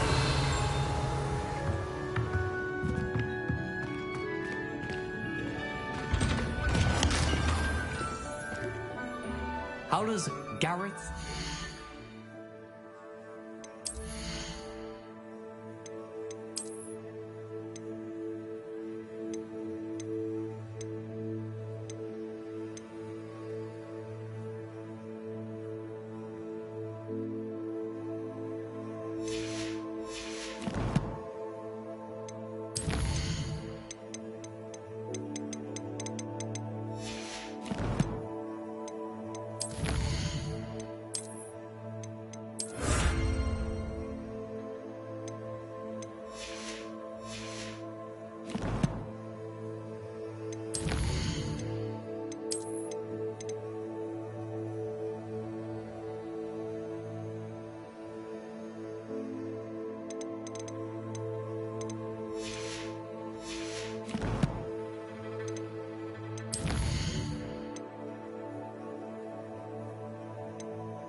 concoction sound. Too obtuse?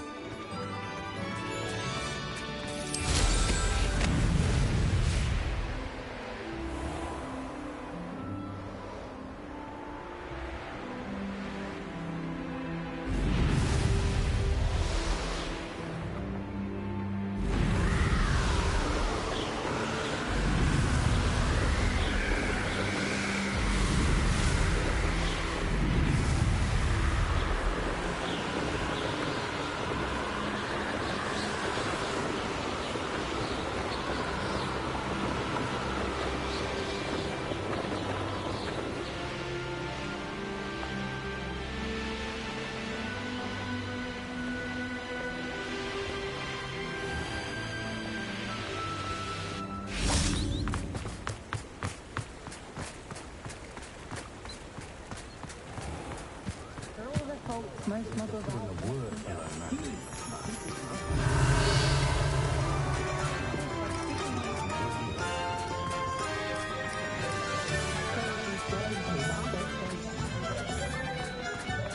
You can stop a thief in there.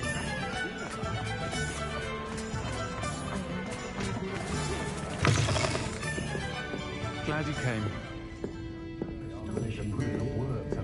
Apart from two been lucky enough to have a witch of he was family, the monkey was a cat. I hate to see a creature get put down like that. But trolls have no business. This is a change of pace from our last outing. Don't remind me. The thought of that tent still makes my blood boil. I've been thinking about those poor dragons in the fighting ring. The collars they were wearing, they appeared to be goblin silver. I think a collar is precisely what we found at that poacher camp. I've never known poachers to use anything like that before. The dragon that attacked my carriage was wearing a collar, and Professor Fig was genuinely baffled by its behavior. That attack always did strike me as a little strange, seemingly coming out of nowhere.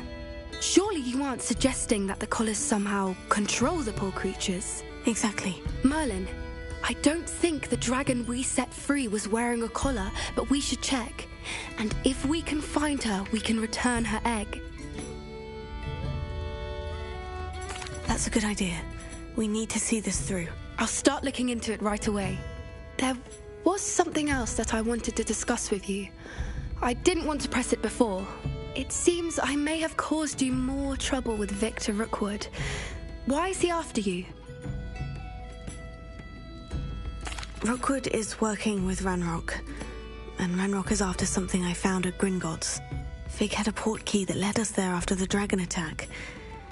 It's a bit of a long story, and Fig had asked that I not speak of it yet. Goodness. Well, that certainly helps to shed light on what we saw at the tent. Don't worry, I'll guard your secret as if it were my own. I shan't press for more details. In fact, I should probably be going. I'd like to track that dragon down as soon as I can. I'll let you know when I have news of her location. And let the easy bits take care of themselves. You'll not cast successfully if you don't first. Hello, Serona. I received your owl. How are you? Hello, my friend. Did you ever find Lodgog? I did, thank you. We had a good conversation. He sends you his best. Glad to hear it. I shan't ask for details of your little chat, and I'll refrain from telling you to be careful yet again. But I hope you will be, whatever your plans. Of course. Your owl mentioned you're needing my help with something. I do. I thought you might be just the person to do a favour for my friend Dorothy Sprottle in Upper Hogsfield. I don't believe I've met Mrs. Sprottle. She's lovely. Her late husband Aidan was a friend of my father's. In fact, I'd stay with Dot and Aidan the summers I waited tables here as a student. I've seen her a few times since Aidan passed, but the pub's been so busy lately, I've not been as attentive as I'd have liked. I wonder if you might pop in and see her. She may need some help collecting ingredients for her supply of Wiggenweld potion. And you could retrieve something of mine in the process. A box, full of old letters and such.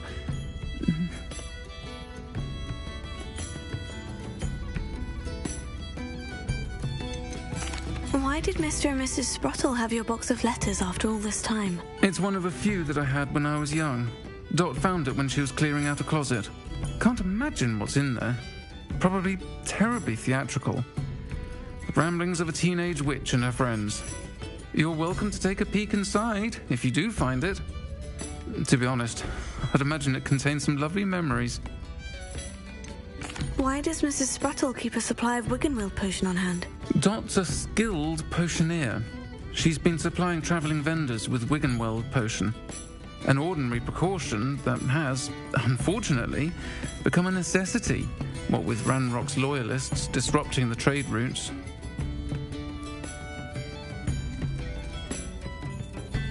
I'll try to go and see her when I can. It would mean the world to me, and to Dorothy. Aidan was bringing the box of letters to me when he was taken ill. Dot can tell you where he might have dropped it. You'll find the hamlet just north of Hogsmeade. Please do give Dot my love. Hello, Serona. You were hoping I'd check on a friend of yours, weren't you? Yes, my friend Dorothy Sprottle in Upper Hogsfield, north of Hogsmeade. Her husband Aidan recently passed away, and she needs help collecting hawk lumps. I'd also hoped you could find my box of letters.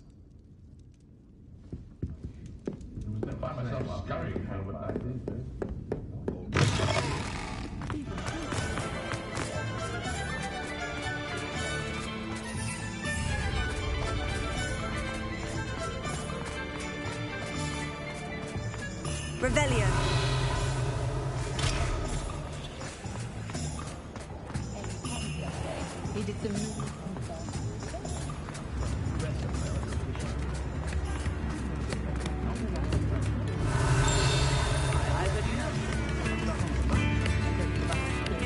Alohomora.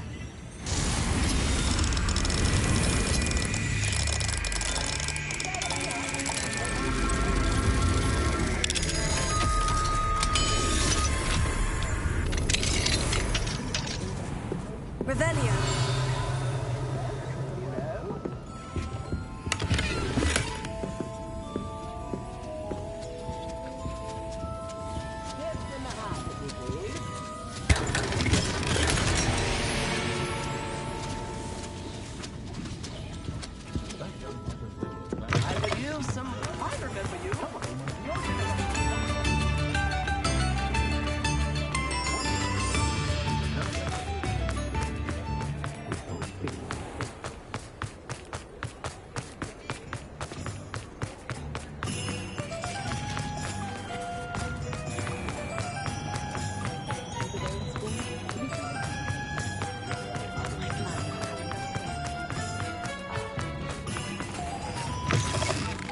I was wondering when I'd see you again.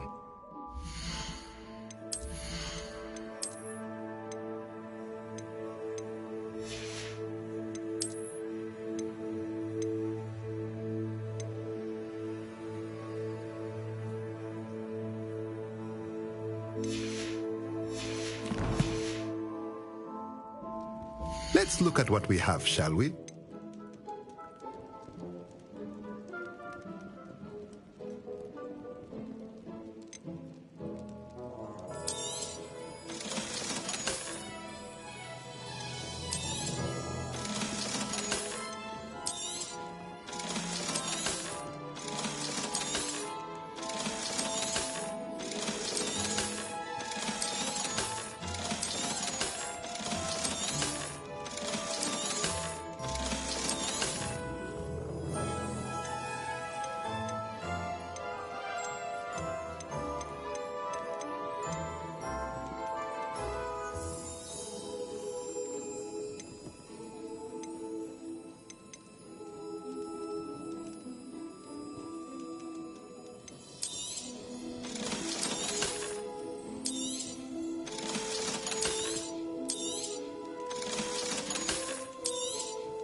Let me know if there's anything else I can do to help.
Never knew butterflies were attracted to treasure. Must have missed that one in beasts.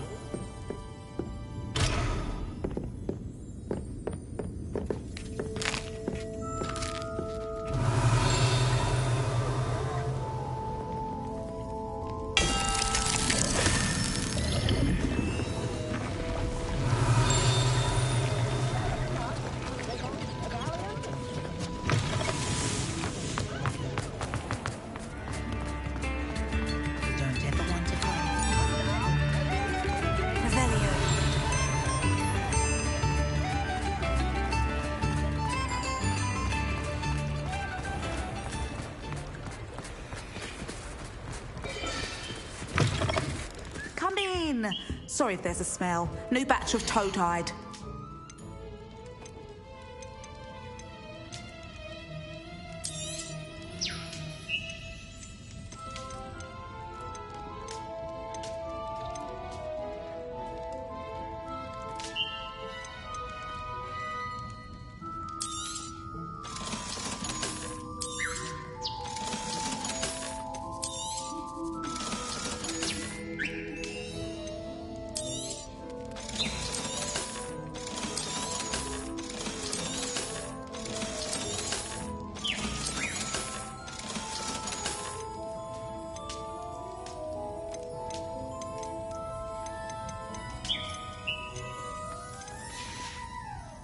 I'll not mind seeing you here again. Promising news about the location of our Hebridean dragon friend and where to return her you-know-what. Meet me in the town circle in Hogsmeade.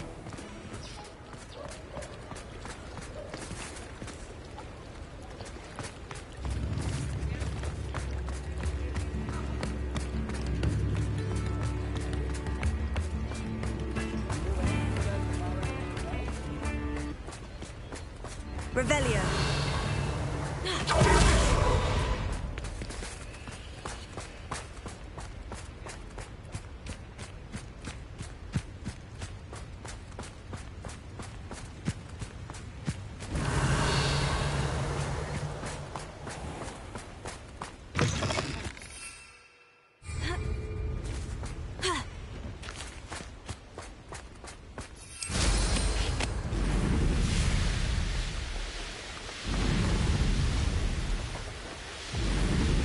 Who lived here, I wonder?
Upper Hogsfield. Now, where to find Mrs. Sprottle? Bardolph Beaumont should have returned by now. Had by dark wizards he was. Revelio.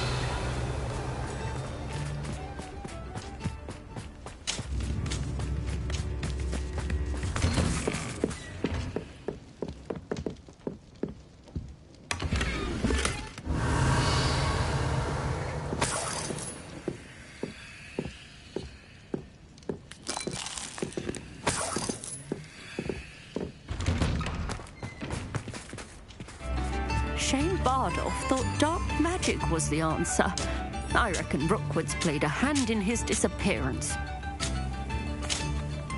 Hello, Mrs. Sprottle. Actually, Sirona Ryan asked if I'd come and see you. Oh, dear Sirona, a gem. Has been for as long as I've known her. She thought you might need help collecting ingredients for your Wiggenweld potion. And she's correct. My darling Aidan used to collect hawklumps for me. Since he died, my supply has dwindled. I'm sorry for your loss, Mrs. Sprottle. Oh, thank you.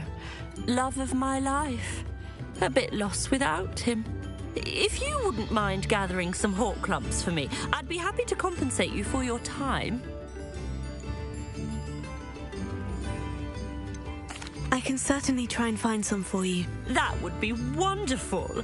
I'm worried about the travelling vendors and would love to get them more Wiggenweld potion. Sirona also mentioned that Mr. Sprottle was bringing her a box of letters when he fell ill. Indeed he was. I'd almost forgotten. I stumbled upon it just before Aidan died. He was hoping to go through it with Sirona over a butterbeer or two. Those two were always like two bowtruckles in a branch. Aidan took ill when he was collecting hawk clumps on his way to see her. He made it home, but I fear he dropped the box in the cavern. The cavern is in the hills just southwest of our hamlet. You can gather hawk clumps and collect the box of letters there. Do you remember anything about the letters you put in the box? Oh, of course. A few letters from some of her school friends. Some nice memories. I even included a letter Sirona had written to me when she was staying with us. Thought she might enjoy reading it. I know when I read writing from my youth, I'm always astonished at how much I've changed, and yet remain the same. Sirona said she lived with you during the summers when she was at Hogwarts. What was she like? Oh, goodness. Well, she was almost exactly like she is now. Charming, good head on her shoulders, taking care of everyone. I can't tell you the fun we had when she and her friends would visit us during the year, all buzzing about, practicing charms. Talented group. Her friend Mirabelle was a genius in the garden. Learned it all from her muggle parents, if you can believe it. Thank you, Mrs. Spruttle. Thank you. I'll be here if you are able to collect those hawk clumps. I and the vendors I help would greatly appreciate it.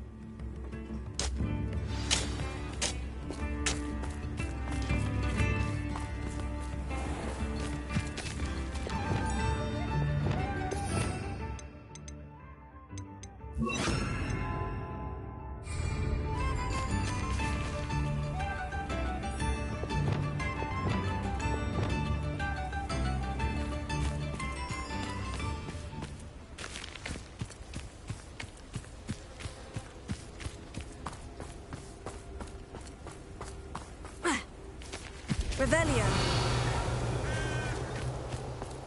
Ha.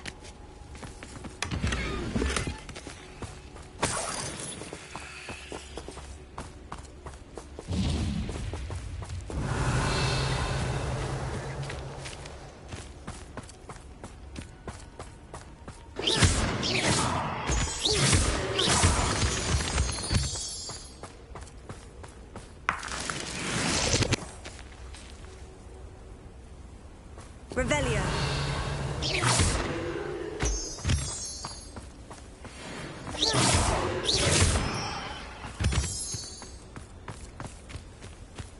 Protego!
It's been ages. Revelio.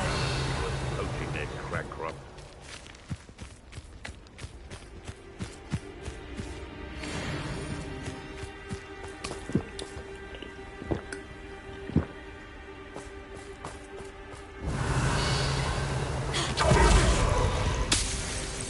Come to think of it, months ago I had a brooch.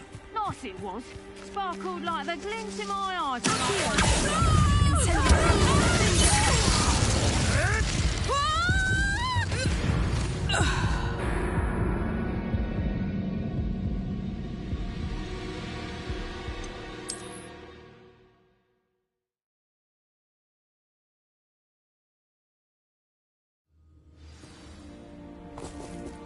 Revelio.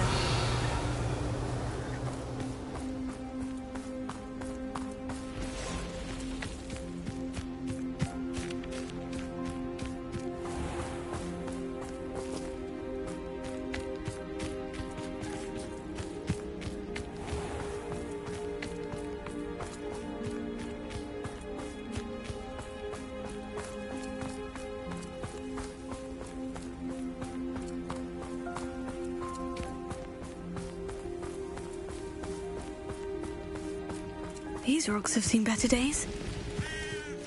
Revelio.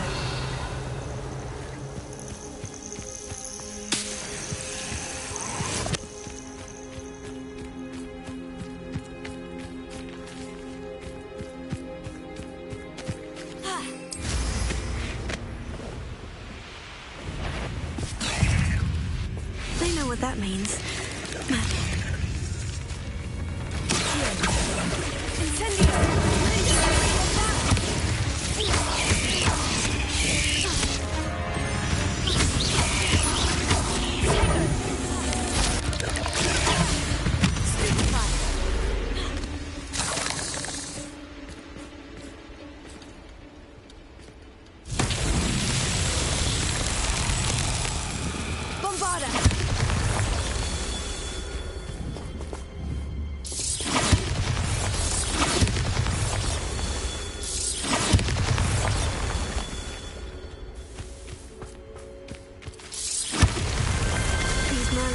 Won't get the best of me.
This must be the cavern Mrs. Sprottle mentioned.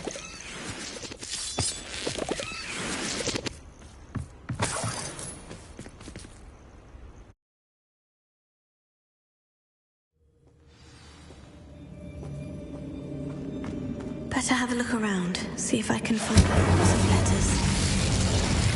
Ah, that's all the Horklumps for now. Mrs. Sprottle should be pleased. Bombarda!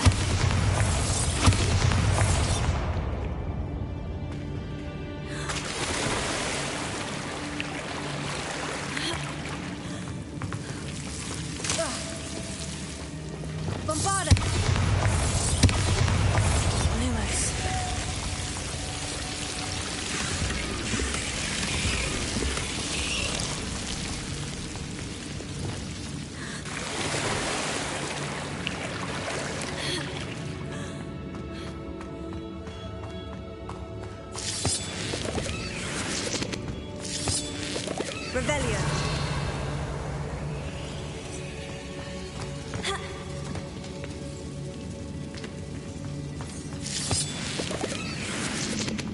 Bombarda. Revelio.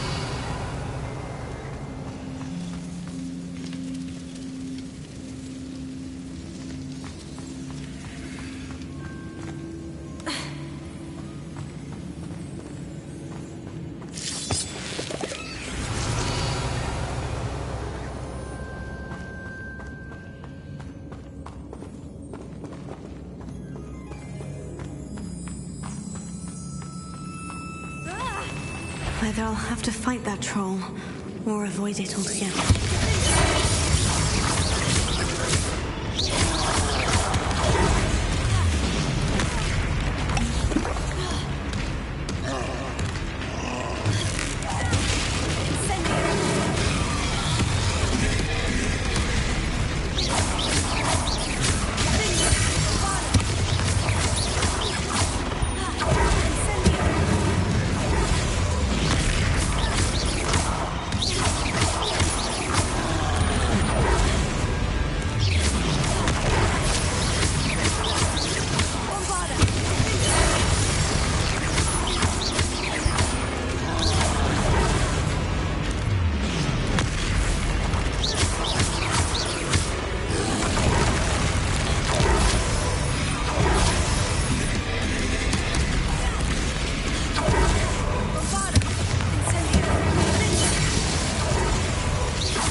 in London.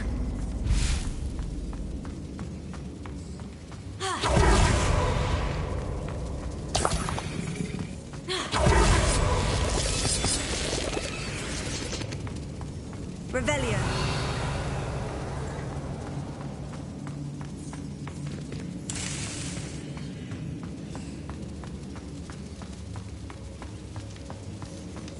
Bombard!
This must be Sirona's box of letters.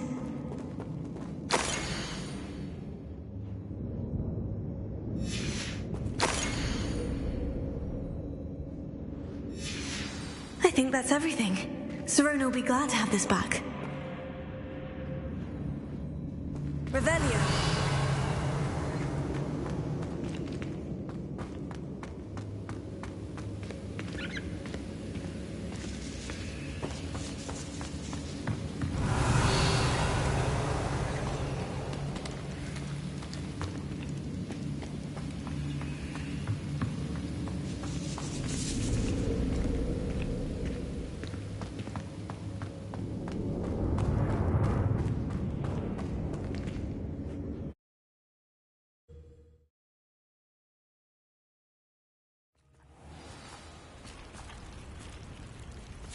I should find Mrs. Sprottle.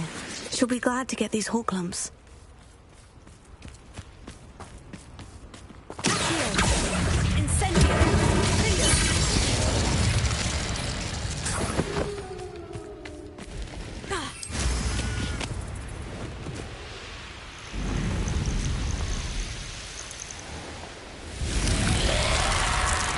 I should investigate.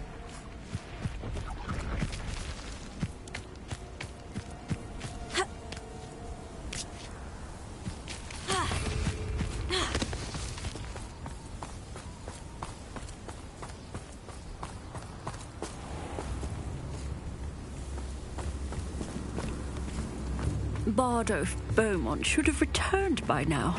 Had by dark wizards he was. Hello, Mrs. Sprottle. I have good news. I was able to harvest some Horklumps for you, and I found Sirona's box of letters. Oh, thank you. How wonderful. The travelling vendors will be thrilled to replenish their stock of Wiggenweld potion. And Sirona will be delighted to have those letters. How kind of you. Now you be careful heading back to Hogsmeade. I should take this box of letters to Sirona. She'll be... Shame Bardolph thought dark magic was the answer. I reckon books would...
Again. Can't thank you enough for helping to save the village from those trolls. Hello, Sirona. I have good news. I was able to provide your friend Mrs. Sprottle with some Horklumps for her Wiggenweld potion, and I found your box of letters. Oh, thank you. I knew you were the one to ask.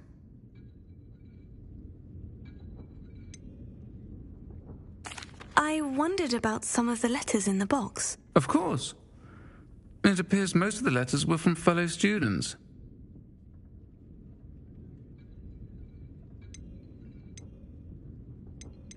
I spotted a letter from you to Mrs. Sprottle. You two seem to have a lot of fun together. We do. She taught me so much during my summers with her and Aiden. I shall be the first to admit that adolescents aren't always the easiest to understand. And not everyone was as kind to me as the Sprottles. But the depth of their kindness, and that of so many of my friends, got me through... well, got me through some challenging times, to put it mildly. I'm glad I could be of help. Mrs. Sprottle sends her best. Don't know what I'd have done without her and Aiden. Thank you, again. for helping her, and for returning this box of letters. It's nice to reflect on good memories.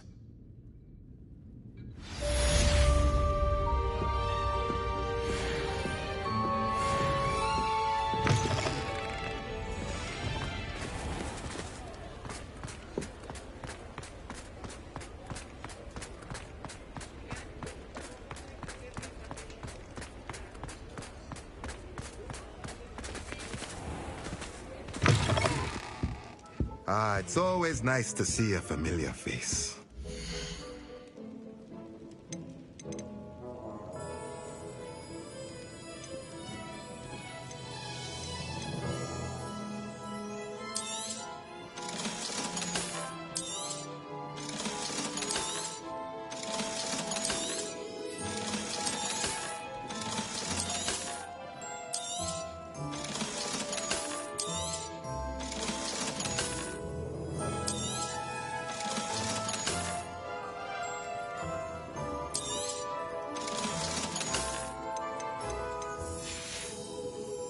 Let me know if there's anything else I can do to help.